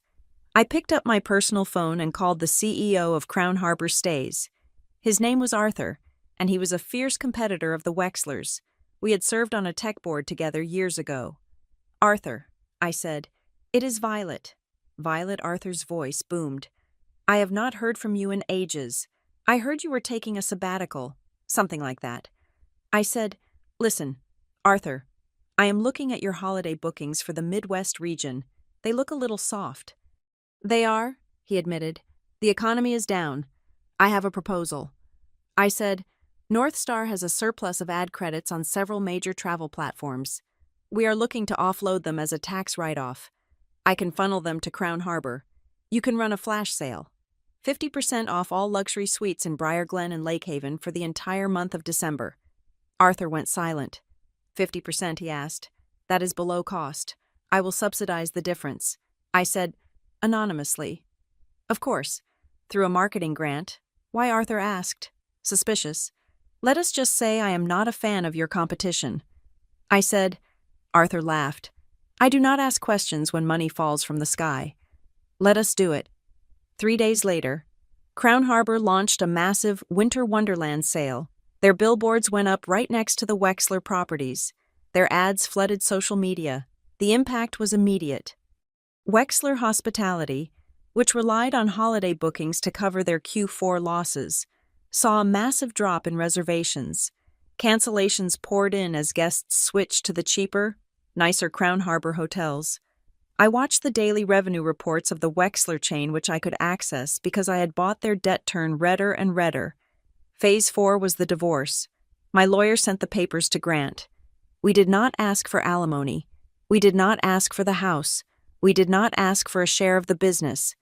We agreed to the terms of the forged prenup. Grant signed them so fast, the ink barely had time to dry. He thought he had pulled off the heist of the century. He had gotten rid of the wife, kept the money, kept the house, and secured his mistress. I received a text from him the day the decree was finalized. "Grant, it is done. I hope you find someone more your speed. Take care." It was the take care that made me smile. It was the condescension of a man who thinks he is speaking to a victim. Meanwhile, the social fallout was beginning. Marianne could not help herself. She was telling everyone at the Briar Glen Country Club that she had finally taken out the trash. She bragged about how easy it was to get rid of me, but then the video leaked. I did not leak it. I simply sent the file to a few anonymous accounts on a forum frequented by the local elite. The video of Marianne pouring wine on my head. It spread through the private WhatsApp groups of the neighborhood like wildfire. The reaction was mixed. Some of the old guard supported Marianne, but many of the younger, wealthier members, the ones the Wexlers needed to impress, were disgusted. They saw it for what it was, bullying. It did not destroy the Wexlers socially, not yet, but it made them look tacky. It made them look cruel, and cruelty is only tolerated when you are rich. When you are poor, cruelty is just trashy. And the Wexlers were about to be very, very poor. Phase 5 was the land. I waited until the divorce was official. I waited until Grant felt safe. Then I made my biggest move. The Wexler corporate headquarters was not in the estate. It was in a boutique office building downtown. A prestigious address that Howard loved because it sounded important, but Howard did not own the building. He leased the top 2 floors. The building was owned by a real estate investment trust in Chicago. I called the manager of the trust. "I want to buy the building at 1400 State Street." I said, "It is not for sale." He replied, "Everything is for sale." I said, "I will offer you 20% over market value. Cash, closing in 48 hours. Greed is predictable. He sold. On a Tuesday morning, the ownership of the building transferred to another one of my shell companies, Ironclad Properties. I did not evict them, not yet. I simply became their landlord. I owned the elevator they rode. I owned the lobby where they put their logo. I owned the very walls that held their secrets. I sent a notice of change of management to their office. It was standard, boring. They probably filed it without reading it. They had no idea that their ex-daughter-in-law now held the keys to their front door. Finally, the trap was ready. It was time for the bait. The Wexlers were panicking. Their IT director was gone. Their loans were about to be called by the bank. Their revenue was tanking because of the Crown Harbor sale. They needed a miracle. I sent them one. I had the vice president of business development at North Star, a woman named Sarah, who knew the plans, send a formal letter to Howard Wexler. Subject: strategic partnership opportunity. Compliance assistance. The letter was a masterpiece of corporate speak. It stated that North Star Gridworks was looking to expand its hospitality portfolio. It offered a comprehensive technology audit and compliance rescue package for struggling regional hotel chains. It hinted at capital investment. It hinted at a bailout. It was the lifeline they were praying for. I was in my office when the reply came. Sarah walked in, grinning. They bit. She said, "Howard called me personally. He sounded desperate. He wants to meet. He says they are the perfect candidate for the partnership." "Of course he does," I said, looking at the email. "Did he mention terms?" "He said they are open to equity sharing." Sarah said, "He is willing to sell a piece of the company to save the rest." I stood up and walked to the mirror. I checked my reflection. I looked sharp, dangerous. "Set the meeting." I said, "There is a catch." Sarah said, "Marianne got on the line." "Marianne?" I asked. "Yes. She insisted on coming, and she insisted on meeting the CEO. She said she does not want to deal with middle management. She wants to look the founder of North Star in the eye to ensure our values align with the Wexler family." I laughed. It was a genuine, delighted laugh. "She wants to check our values." I repeated, "That is rich. She wants to meet the CEO." Sarah confirmed. "What should I tell her?" "Tell her yes," I said. "Tell her the CEO is very private. Tell her the CEO rarely takes meetings. But tell her that for the Wexler family I will make an exception." Sarah nodded. Typing on her tablet. "When tomorrow?" I said, 2:00. "Where here?" I said, "The top floor." "But Violet," Sarah cautioned, "if they come here, if they see you, that is the point." "Sarah," I said. Turning back to the window, I imagined the scene: Marianne, Grant, and Howard walking into the lobby of the North Star Tower, taking the elevator up 40 floors, thinking they were about to charm some tech nerd out of millions of dollars, thinking they were about to secure their future. They had no idea they were walking into the slaughterhouse. "Tell them to bring the full financial disclosures," I added. "Tell them the CEO requires total transparency." I looked down at the city one last time. Grant thought I was a girl who crunched numbers for a living. He was right, but he forgot to ask which numbers I controlled. I picked up my phone and sent a text to the security desk in the lobby. "Tomorrow at 2 p.m. A group from Wexler Holdings will arrive. Issue them visitor passes. Escort them directly to the boardroom. Do not announce my name." The guard replied instantly, "Copy that. Ms. Vale." I put the phone down on the cold marble table. The silence in the room was no longer empty. It was heavy with anticipation. The mouse had taken the cheese. Now, all I had to do was snap the neck. The camera feed on my tablet was high definition, crisp enough to see the beads of sweat forming on Howard Wexler's hairline. I stood in the anteroom adjacent to the main boardroom, watching them. They had arrived 10 minutes early, desperate to make a good impression on the mysterious savior who was going to rescue their crumbling empire. They looked like a tableau of decaying aristocracy. Howard was wearing a suit that probably cost $5,000, but it hung loosely on his frame. He had lost weight. The stress of the looming bank audit and the tanking revenue was eating him alive.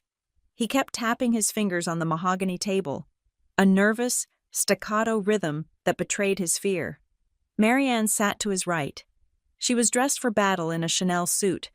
her hair sprayed into a helmet of perfection, but her eyes were darting around the room, assessing the cost of the artwork, the view of the city, the sheer scale of North Star's power. She looked like a thief casing a jewelry store. Grant sat across from them. He looked exhausted. The arrogant smirk he had worn at the dinner table was gone, replaced by the dull gray look of a man who was not sleeping. Next to him sat Sloane. She was the centerpiece of their new narrative. She wore a maternity dress that accentuated the bump, her hand resting on it protectively. It was a performance. She looked around the boardroom with a mix of awe and greed, likely calculating how much of this wealth she could eventually siphon off. I checked my watch. 2:00. Marcus, my CFO, stood by the door. "Shall we go in?" he asked. "No," I said, my eyes fixed on the screen. "Let them wait." "How long?" 7 minutes, I said. 7 minutes is a psychological eternity in a business setting. 5 minutes is a delay. 7 minutes is an insult. It creates a vacuum where insecurity breeds. I watched them on the screen. At 2:03, Howard checked his watch and frowned. At 2:05, Marianne whispered something to Grant, looking annoyed. She smoothed her skirt, her posture stiffening. At 2:06, Sloane sighed loudly and reached for the water pitcher, her hand shaking slightly. The silence in that room must have been suffocating.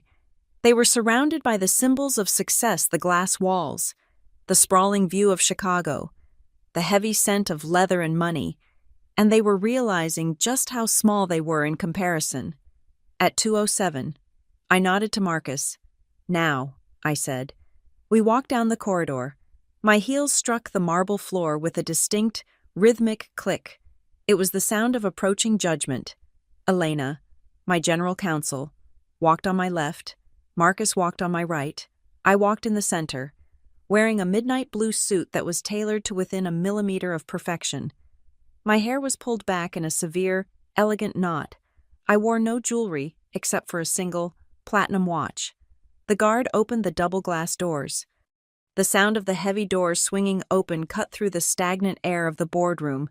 The Wexlers stood up immediately. It was a reflex of deference to money. Howard buttoned his jacket. A smile plastered on his face. Marianne composed her features into a mask of charming matriarch. Grant straightened his tie. They were looking at the door, expecting a stranger. I stepped into the room. For 3 seconds, nobody moved. The air conditioning hummed. The city traffic below was a silent stream of light. Then, the recognition hit them like a physical blow. Marianne's smile froze, then shattered. Her mouth opened, but no sound came out. Grant blinked. He took a step back, his leg hitting the chair. He looked at me, then looked behind me for the real CEO, then looked back at me. His brain was misfiring. He could not reconcile the image of his discarded wife with the woman standing at the head of this table. "Violet," Grant whispered. It was more of a question than a name. Howard looked confused. He squinted at me. "What is she doing here?" he barked, turning to Marcus. "We are here to meet the CEO of North Star. Why is my son's ex-wife in the room?" Security. Marianne found her voice. It was shrill. "This is a joke," she hissed. "Did you follow us here? Violet, this is stalking. We have a restraining order in the works. Get out before we call the police." I did not speak. I did not look at them with anger. I looked at them with the cold indifference of an undertaker. I walked to the head of the table. I pulled out the chair, the CEO's chair, and sat down. Marcus and Elena sat on either side of me. They opened their laptops in unison. "You can sit down," I said. My voice was calm, low, and echoed slightly in the glass room. They did not sit. They stared. "I said sit down," I repeated, sharper this time. It was a command, not a request. Grant collapsed into his chair as if his strings had been cut. Howard remained standing, his face turning a dangerous shade of purple. "Where is the CEO?" Howard demanded. "I am not playing games with you, girl. We have a meeting with Violet Vale." I reached into the inside pocket of my blazer. I pulled out a small, heavy card case made of titanium. I slid a single business card across the polished black marble. It spun perfectly and stopped right in front of Howard's hands. He looked down at it. Violet Vale, founder, CEO of North Star Gridworks. Howard picked it up. His hands were shaking so badly the card fluttered. He read it. He looked at me. He read it again. Vale, he whispered. Violet Vale. It is my professional name, I said. Cox is my legal name, or it was, until I divorced your son. Marianne snatched the card from Howard. She stared at it. No, she said, shaking her head. No, this is fake. You printed this. You are a data entry clerk. You lived in a studio apartment. I lived in a penthouse 3 blocks from here, I corrected her. The studio was for your benefit. I played the part you wanted to see. I signaled to Marcus. He slid a thick dossier across the table. It landed with a heavy thud. Articles of incorporation, I listed, ticking them off on my fingers. Bank verification letters, SEC filings listing me as the majority shareholder. It is all there. Marianne, I did not marry Grant for his money. I have more money in my liquid trading account than your entire family trust is worth. The silence that followed was absolute. I watched the realization wash over them. I saw the moment the math hit them. They had spent a year calling me a gold digger. They had humiliated me for being poor. They had thrown me out like trash to protect their precious, dwindling fortune. And all the while, I could have bought their entire existence with a signature. Grant looked sick. He looked at Sloane, then back at me. He was realizing that he had traded a diamond for a piece of glass. You, Grant stammered, you own North Star, the cloud company. I built it, I said, from the ground up, while you were playing golf and spending your father's money. Sloane spoke up for the first time. Her voice was thin, reedy.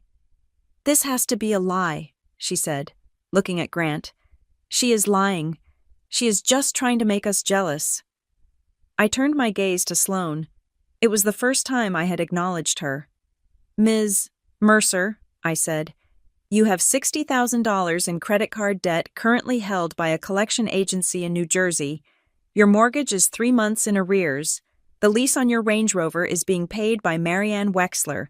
Do not speak to me about lies. You are a financial ghost. Sloane went pale.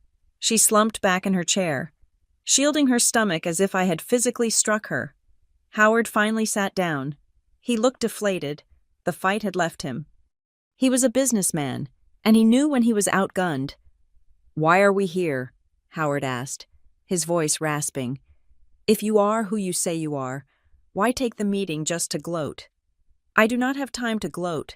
Howard, I said. I am a busy woman. We are here to discuss business. I gestured to the screen behind me. It lit up with the schematics of the Wexler financial structure. It showed the red lines of debt, the looming deadlines, the chasm they were falling into. You need a compliance audit, I said. Without it, First Illinois calls your loans in 45 days. You also need a capital injection to cover your vendor payments, which are currently being held by a hostile creditor. We are negotiating with the creditor, Howard said weakly.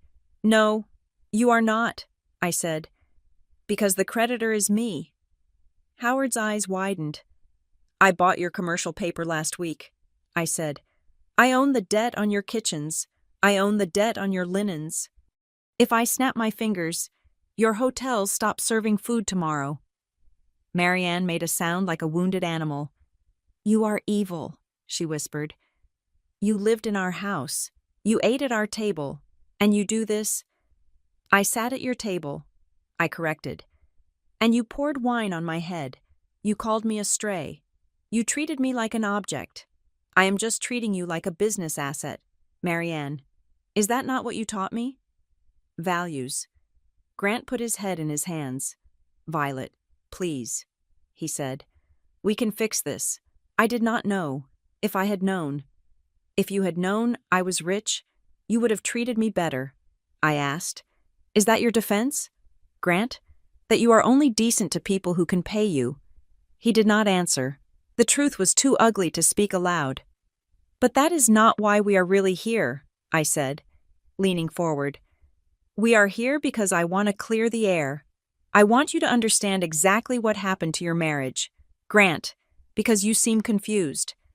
I fell in love with Sloane, Grant mumbled. It just happened. No, I said. It was scripted. I pulled the USB drive from my pocket. I plugged it into the console on the table. I found this interesting, I said. It is a recording from the library, 9 months before our wedding, before you even proposed to me. I pressed play. The audio was slightly grainy, but the voices were unmistakable. Marianne's voice. He needs to marry someone. The trust stipulates he must be married by 35 to access the full fund. A lawyer's voice. Sloane is not ready. Her divorce is messy. She needs another year to clear her name and hide the debt. Marianne's voice. Then we get a placeholder. Someone simple. Someone disposable. Grant found that girl. The analyst. She is perfect. No family. No connections. We let him marry her. Satisfy the trust requirement. And then when Sloane is clear, we switch them out. We make the girl's life miserable. She leaves, and Sloane steps in. It is a temporary arrangement, like leasing a car. The recording ended. The room was silent. Grant slowly lifted his head. He turned to look at his mother. His face was a mask of horror. You knew, Grant whispered. You told me you liked her at first. You told me to marry her. Marianne refused to look at him. She stared at the table, her jaw set tight. It was for the family. Grant, Marianne snapped. We needed the trust money. You were wasting time. Sloane was not available. We had to do something. A placeholder, Grant said, his voice rising. You made me marry her. You made me build a life with her just to throw her away. She was nobody, Marianne screamed, slamming her hand on the table. She was a nothing. How was I supposed to know she was a secret billionaire? It was a solid plan. She was supposed to disappear. I am right here, I said softly. They both froze. You manipulated him, I said to Marianne. You set him up. You ruined his life, my life, and probably Sloane's life, all for a trust fund check. I looked at Grant. You are not a victim, Grant, I said. You went along with it. You cheated. You lied. But you should know that your mother never respected you. She just moved you around like a pawn. Grant looked at Marianne with pure hatred. It was the look of a son who finally sees the monster who raised him. You destroyed everything, Grant said to her. I tried to save us, Marianne yelled. Enough, I said. The authority in my voice cut them off. I stood up. Here is the reality, I said. I am not going to invest in your company. I am not going to partner with you. I am not going to save you. I walked around the table until I was standing right behind Marianne. She flinched, but she did not turn around. You have 45 days, I said. If you do not find $50 million to refinance your debt, First Illinois will seize your assets. If you do not pay the $3 million in operating debt I hold within 7 days, I will file for insolvency against your company. You cannot do this, Howard wheezed. It is hostile. It is business, I said. I looked at Sloane. And you, I said. I suggest you check the paternity laws in Illinois. If the Wexler estate goes bankrupt, that baby is inheriting nothing but debt. Sloane looked terrified. She looked at Grant, but Grant was staring at the wall, broken. I walked to the door. Marcus and Elena stood up to follow me. I stopped with my hand on the handle and turned back to look at them one last time. Marianne was trembling. She looked up at me, her eyes filled with venom and tears. We still have the house, she spat. You cannot take the house. It is in a separate trust. I smiled. It was the only time I smiled during the entire meeting. Actually, I said, check the ownership of the building you are sitting in right now. Check the lease on your corporate headquarters. Howard went white. And as for the house, I said, I would check who just bought the mortgage note from the bank this morning. I opened the door. Now let us talk about debt, I said, my voice light as a feather but heavy as a tombstone. Because the creditor is sitting right in front of you. I walked out, leaving the door wide open, so the entire office could hear them start to scream at each other. The screaming in the hallway died down, replaced by a heavy, suffocating silence as the Wexler family shuffled back into the boardroom. They looked like survivors of a shipwreck who had just washed up on a hostile shore, only to realize the island was owned by the captain they had thrown overboard. I sat at the head of the table, flanked by my legal team. I did not scream. I did not raise my voice. I simply opened the black binder in front of me. "Let us look at the anatomy of your ruin," I said, breaking the silence. I signaled to Marcus. He tapped a key, and the large screen behind me shifted. It displayed a complex map of the Wexler debt structure. It looked like a diseased root system, rotting from the bottom up. "You assumed your debts were scattered," I explained, my voice steady. "You thought you owed money to 5 different banks, 3 private equity firms, and a handful of vendors. You thought that if one creditor got aggressive, you could borrow from another to pay them off. That is how you have survived for the last decade, robbing Peter to pay Paul." Howard Wexler wiped his forehead with a handkerchief. His hands were shaking. "But you made a mistake," I continued. "You did not realize that Peter and Paul sold their notes to the same person." I pointed to the top of the chart. A single entity was listed as the holding company for 80% of their obligations. Obsidian Capital, that is me. I said, "I own the mortgage on the Briar Glen estate. I own the lien on the downtown office building. I own the commercial paper that funds your payroll. And as of this morning, I own the promissory notes for the renovation loans on your 2 biggest hotels." Howard stared at the screen. He looked like he was having a cardiac event. "You cannot call them all at once," Howard stammered, his voice weak. "There are terms. There are grace periods." "Actually," I said, flipping a page in the binder, "there is a standard clause in all commercial lending called the cross-default provision. It means that if you default on one loan, you are automatically in default on all of them." I looked him in the eye. "You missed a payment to your food vendor 3 days ago." "Howard, a payment of $12,000. That was an oversight." Howard cried. "The accounts payable girl was out sick. It was a default," I corrected. "And because I own that debt, and I also own the mortgage, I have triggered the cross-default clause. The grace period is over. The entire amount, $52 million, is due immediately."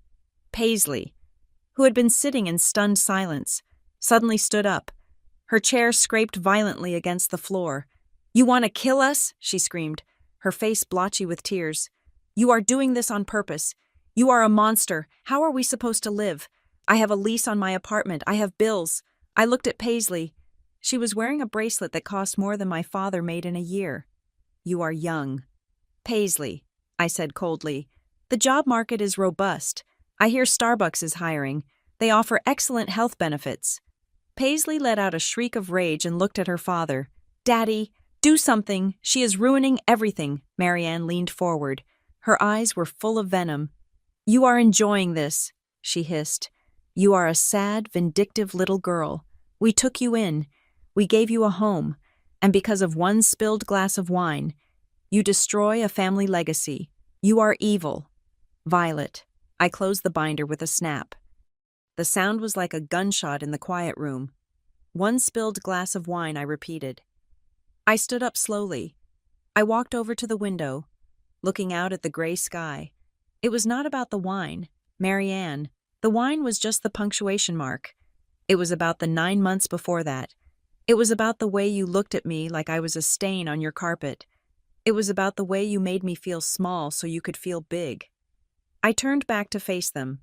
"You treated me like garbage because you thought I was powerless. You thought I was disposable. You chose to be cruel because it was fun for you. I am not being cruel. Marianne, I am being legal. I am simply applying the rules of the contract you signed with the world. You borrowed money. You cannot pay it back. I am collecting." Marianne scoffed. "We have lawyers too. We will fight this. The divorce is final. The prenup protects the family assets. You cannot touch the trust." I smiled. It was a razor-thin smile. I was hoping you would bring up the prenup. I nodded to Elena. She pulled a document from her briefcase and slid it down the table. It stopped in front of Grant. Grant looked down. It was a forensic report. "What is this?" Grant asked, his voice trembling. "It is an analysis of the prenuptial agreement," I said. "Specifically, page 5. The page your lawyer swapped out after I signed it." Grant went pale. He looked at his mother. Marianne stiffened, her face losing all color. "We found the metadata on the printer," I said. "We matched the toner variants. We have a sworn affidavit from a paralegal at your firm who saw the swap happen." I leaned on the table, looking directly at Grant. "Fraud invalidates a contract." "Grant, the moment you altered that document, you voided the entire agreement, which means we are not divorced under the terms of the prenup. We are divorced under the state laws of Illinois." I paused to let the math sink in. "And since I am the injured party, and since there is proof of financial fraud and infidelity, I am entitled to claim damages.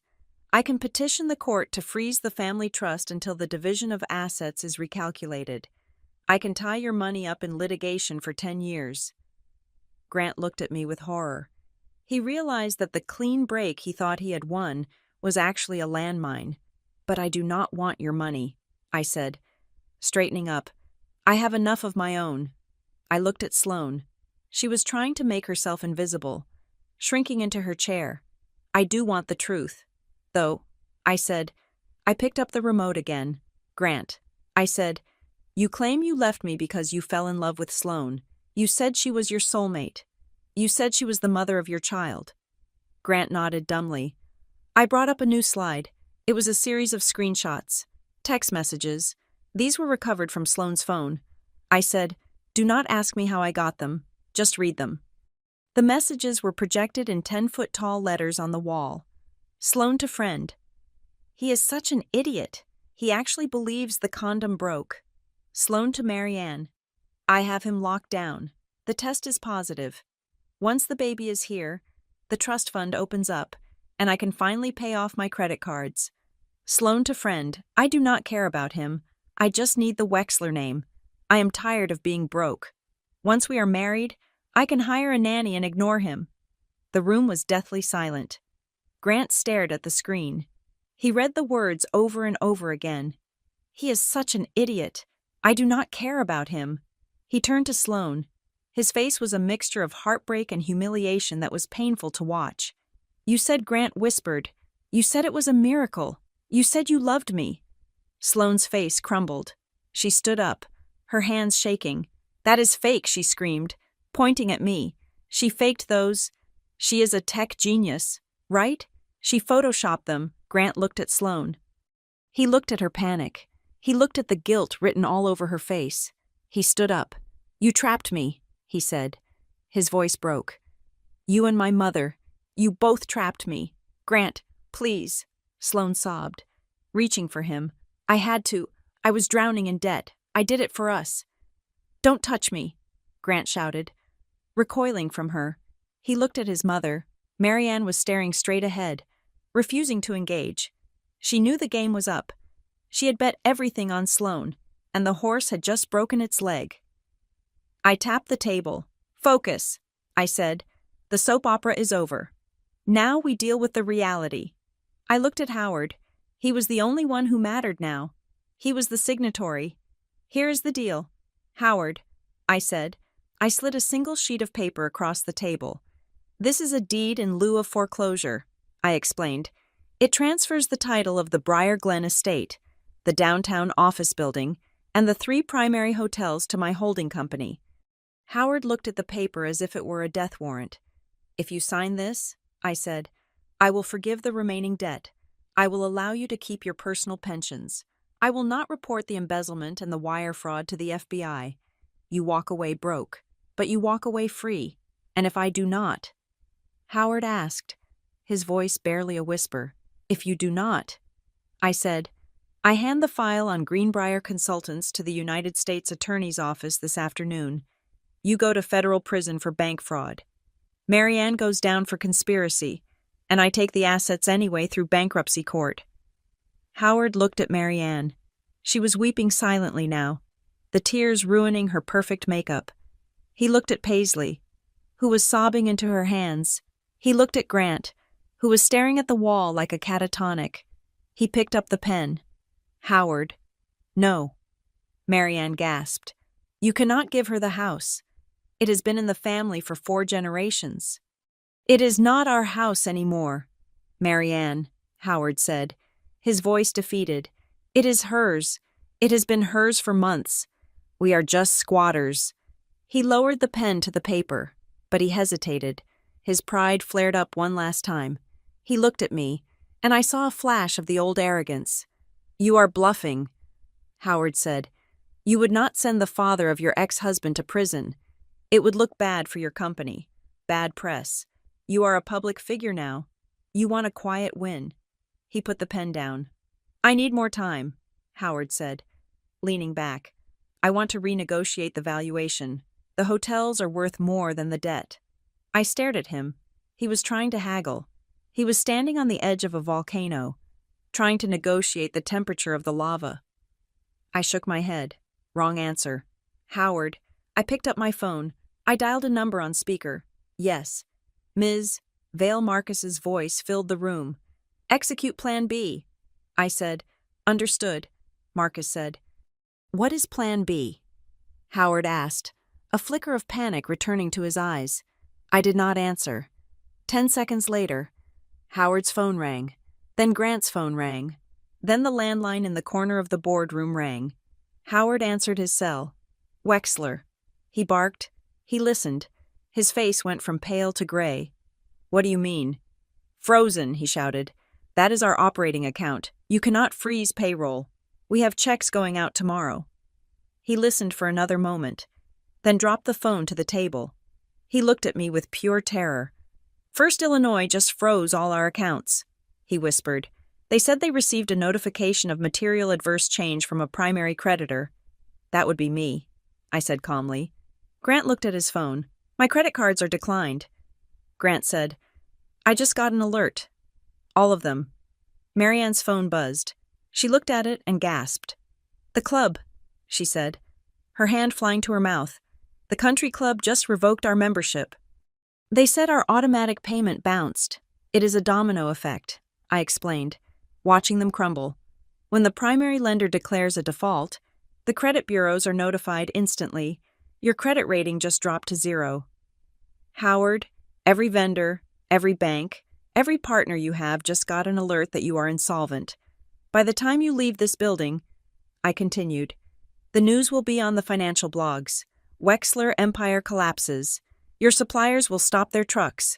Your staff will walk out. You are not just broke. Howard, you are radioactive. Howard slumped in his chair. He looked like a man who had been hollowed out. I told you not to negotiate. I said, I gave you a lifeboat. You tried to sell it back to me. Now you drown. Grant stood up. He walked around the table toward me. He looked broken. Pathetic. Violet? Please, he said. He tried to grab my hand, but security stepped forward. He stopped. I was weak. Grant stammered. I know that, but I was forced. My mother, she controls everything. She threatened to cut me off. I never wanted to hurt you. I just wanted to survive. You know me, Violet. I am not a bad person. I am just... He looked at me with pleading eyes. I am still the man you married. I looked at him. I looked at the man who had laughed while wine dripped down my face. No, Grant, I said, you are exactly the man I married.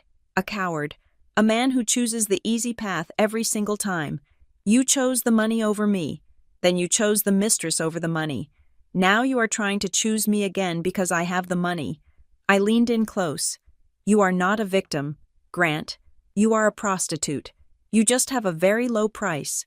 Grant recoiled as if I had slapped him. He stepped back, tears streaming down his face. Marianne let out a primal scream. She lunged. It happened fast. She flew out of her chair, her nails clawing at the air. Her face twisted into a mask of pure hatred. You bitch, she screamed. You ungrateful, dirty little bitch. She swung her hand, aiming for my face. She wanted to slap me. She wanted to hurt me. She wanted to erase the smirk she thought she saw on my lips, but her hand never connected. The door burst open, and two uniformed security officers stepped in. One of them caught Marianne's wrist in midair. He twisted it behind her back efficiently. Marianne screamed in pain and indignity. "Let me go. Do you know who I am? I am Marianne Wexler." I stood perfectly still. I had not flinched. I looked at her, pinned against the wall by a guard who made $30 an hour. Her Chanel suit was twisted. Her hair was coming loose. She looked exactly like the white trash she had accused me of being. I nodded to the guard.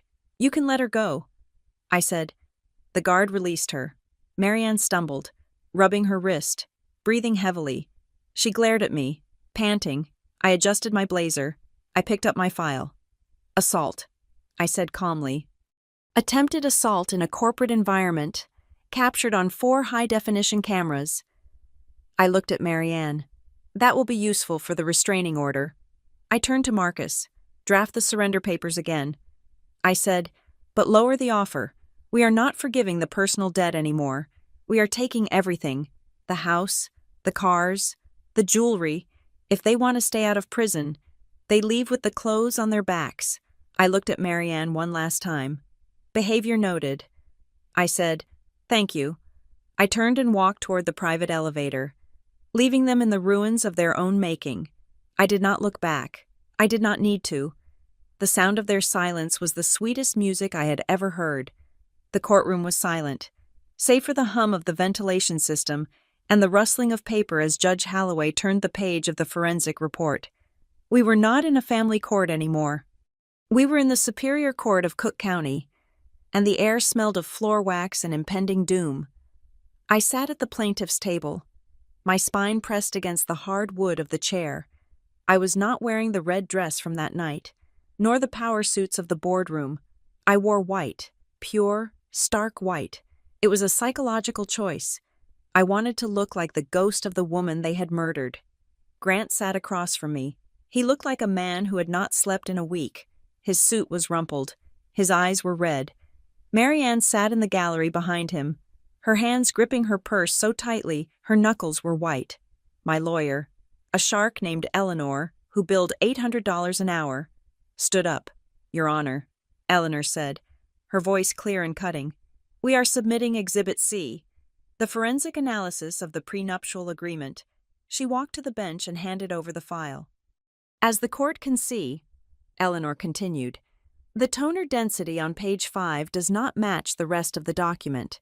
We have a sworn affidavit from a former paralegal at the Wexler family firm confirming that the page was swapped after my client signed it. This was not a contract. It was a bait and switch." The judge looked at Grant. "Is this true, Mr. Wexler?" the judge asked. Grant tried to stand, but his legs seemed heavy. He looked at his lawyer, who was staring at the table, refusing to make eye contact. I did not know the specifics. Grant stammered, "My mother, the lawyers, handled it." "Ignorance is not a defense for fraud," the judge said, snapping the folder shut. "The prenuptial agreement is hereby declared void ab initio.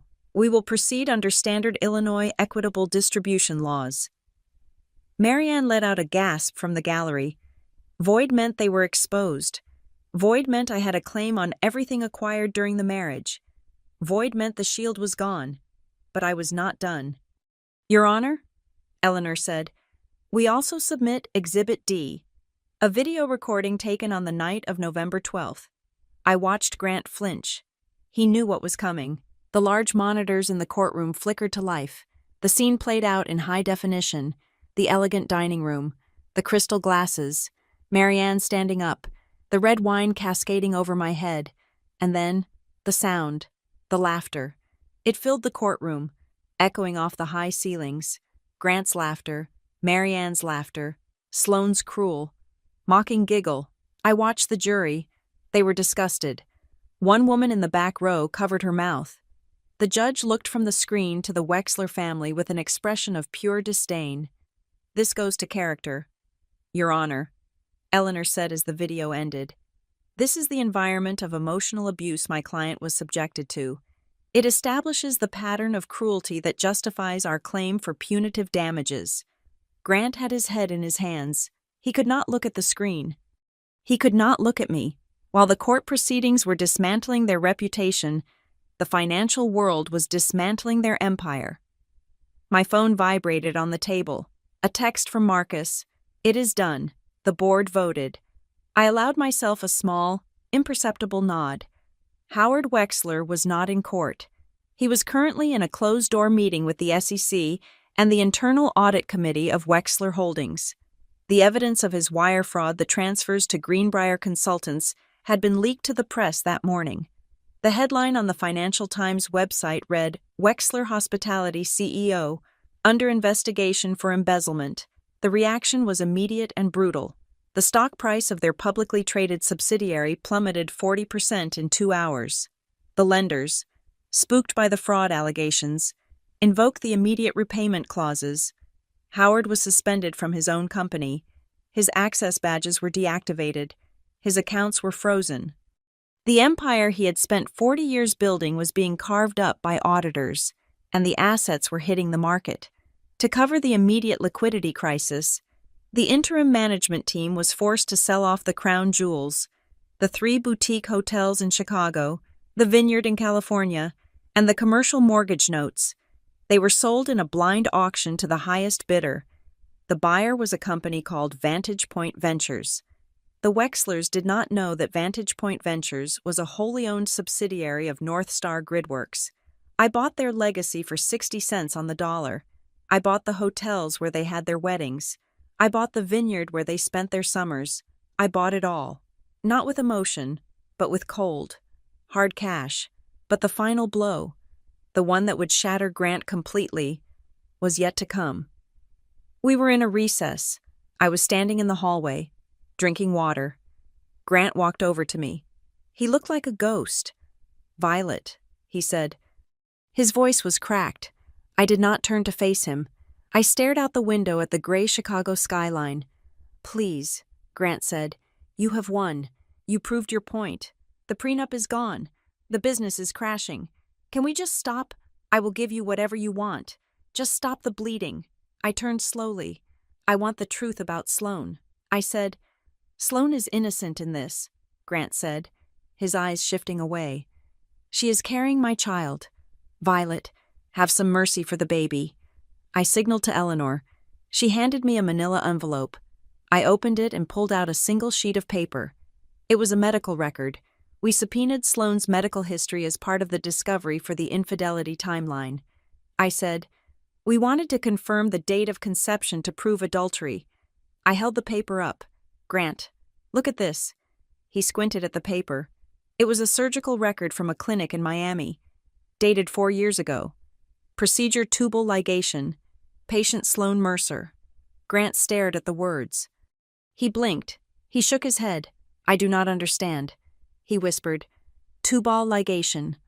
"Grant," I said, my voice flat. "It means her tubes are tied. It means she cannot get pregnant naturally." Grant looked up at me, his face draining of all color.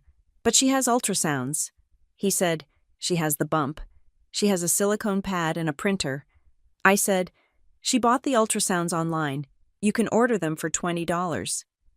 She is not pregnant. Grant, she never was." The realization hit him like a physical blow. He staggered back, hitting the wall. "She lied," he wheezed. "She needed to lock you down." I explained. "She needed the trust fund money that unlocks when you have an heir. She knew you were wavering. She knew you felt guilty about me. So she invented a baby to force your hand." Grant slid down the wall until he was crouching on the floor. He put his hands over his face. "I destroyed my marriage for a fake baby." He sobbed. "I threw you out for a lie." He looked up at me, tears streaming down his face. "Violet, I am so sorry. I did not know. You have to believe me. I was played too. We were both victims here." I looked down at him, even now, in his lowest moment. He was trying to equate his suffering with mine. "We are not the same. Grant," I said, "you were played because you are greedy and weak. I was targeted because I was kind." He reached for my hand. "Violet, please, I still love you. We can fix this. I will leave her. I will testify against her. Just take me back. Help me save the family." I looked at his hand. It was the same hand that had pushed the divorce papers across the table. I reached into my bag and pulled out my tablet. I tapped the screen and held it up to his face. It was the video of the dinner. Again, I did not say a word. I just pressed play. I forced him to watch his own face, twisted in amusement. As the wine dripped off my chin, I forced him to hear his own laughter. "I love you," he had just said. "In the video?" Grant laughed. "That is your answer." "Grant," I said. I put the tablet away.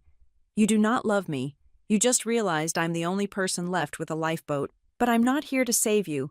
I am here to watch you drown." I turned and walked back into the courtroom, leaving him sobbing on the linoleum floor. The next 48 hours were a blur of execution. The judge ruled in my favor on every count. The prenup was tossed. The assets were frozen. The damages for emotional distress were set at $2 million, a symbolic amount, but one that the cash-poor Wexlers could not pay. Because they could not pay, I moved to the next phase, enforcement. I sent the sheriff's deputies to the Briar Glen estate. It was a cold Tuesday morning. The sky was the color of slate. I parked my car, a black sedan with tinted windows, at the curb. I did not get out at first. I just watched. The moving trucks were there. Not the luxury movers they had hired to kick me out, but court-ordered eviction crews. They were carrying out the furniture, the antique sofas, the paintings, the grand piano. Grant never played. Marianne was standing on the front steps. She was wearing a bathrobe. She was screaming at a deputy. "You cannot do this," she shrieked. "This is my house. My grandfather built this house." The deputy, a large man who looked tired, held up a clipboard. "Ma'am, the deed belongs to Obsidian Capital now. You have been served the foreclosure notice 3 times. You have to vacate the premises. Now." "I do not know who Obsidian Capital is," Marianne yelled. "Get them on the phone. I want to speak to the manager." I opened my car door. I stepped out. My heels crunched on the gravel. The sound was sharp and distinct in the cold air. Marianne stopped screaming. She saw me. She looked at me, then at the deputy, then back at me. Her eyes widened. "You?" she hissed. I walked up the driveway. I stopped at the bottom of the steps, the same steps where I had stood shivering in wine-soaked silk just a few weeks ago. "Obsidian Capital is a holding company." "Marianne," I said calmly. I pointed to myself. "I am the sole proprietor." Marianne grabbed the railing. She looked like she was going to faint. "You bought my house?" she whispered. "I bought the debt," I corrected. "And since you defaulted, I foreclosed. It is standard business." "Marianne, nothing personal." She came down the steps, her face twisted with rage. "You have no right," she screamed. "You are trash. You are a nobody. You think money makes you one of us. You will never be one of us." I looked at the house. I looked at the peeling paint on the shutters that they could not afford to fix. I looked at the overgrown garden. "I do not want to be one of you," I said. I looked at the movers carrying out a velvet armchair. "Be careful with that." I told the mover, "It is going to charity." I turned back to Marianne. "Where is Grant?" I asked. Marianne let out a bitter laugh. "Grant, he is at a motel. He is trying to figure out how to pay for a divorce lawyer to get rid of that fake pregnant whore. He is ruined. We are all ruined." Are you happy I thought about the question? Was I happy? No. Happiness is warm. This feeling was cold. It was the feeling of balancing a ledger. It was the feeling of closing a book that had been left open too long. "I am satisfied," I said. I motioned to the deputy. "Finish locking up," I said, "and change the codes on the gate." I turned to walk away. Marianne lunged forward one last time. "Violet," she screamed, "you are a thief. You stole our life. You are nothing but a gold digger." I stopped. The wind blew through the trees. I adjusted my coat. I turned around slowly to face her one last time. She stood there, shivering in her robe, stripped of her house, her money, and her pride. She looked small. I walked back 2 steps until I was right in front of her. I looked her in the eye. "A gold digger?" I asked softly. I shook my head. Marianne, you cannot dig for gold in a mine that is empty. I brought the gold. You just threw it away because you did not like the packaging. I gestured to the pile of boxes on the lawn her life, packed into cardboard. You called me a gold digger, I repeated. Now you try digging for your dignity. I did not wait for her response. There was nothing left to say. I turned my back on the Wexler estate. I walked down the long driveway, past the iron gates. I heard the deputy securing the chain. I heard the lock click shut. I reached my car. I opened the door. For the first time in a year, my chest felt light. The weight of their expectations, their insults, and their cruelty was gone. I took a deep breath. The air was cold, but it was fresh. It tasted like freedom. I got into the car and started the engine. I did not look in the rearview mirror as I drove away. I had an empire to run. Thank you so much for listening to this story. I would love to know where you are tuning in from. Please drop a comment below with your city or country. Let us connect and share our thoughts on Violet's journey. If you enjoyed this revenge drama, please subscribe to the Maya Revenge Stories channel, like this video, and hit the hype button to help this story reach more people. Your support means the world to me. Stay tuned for the next one.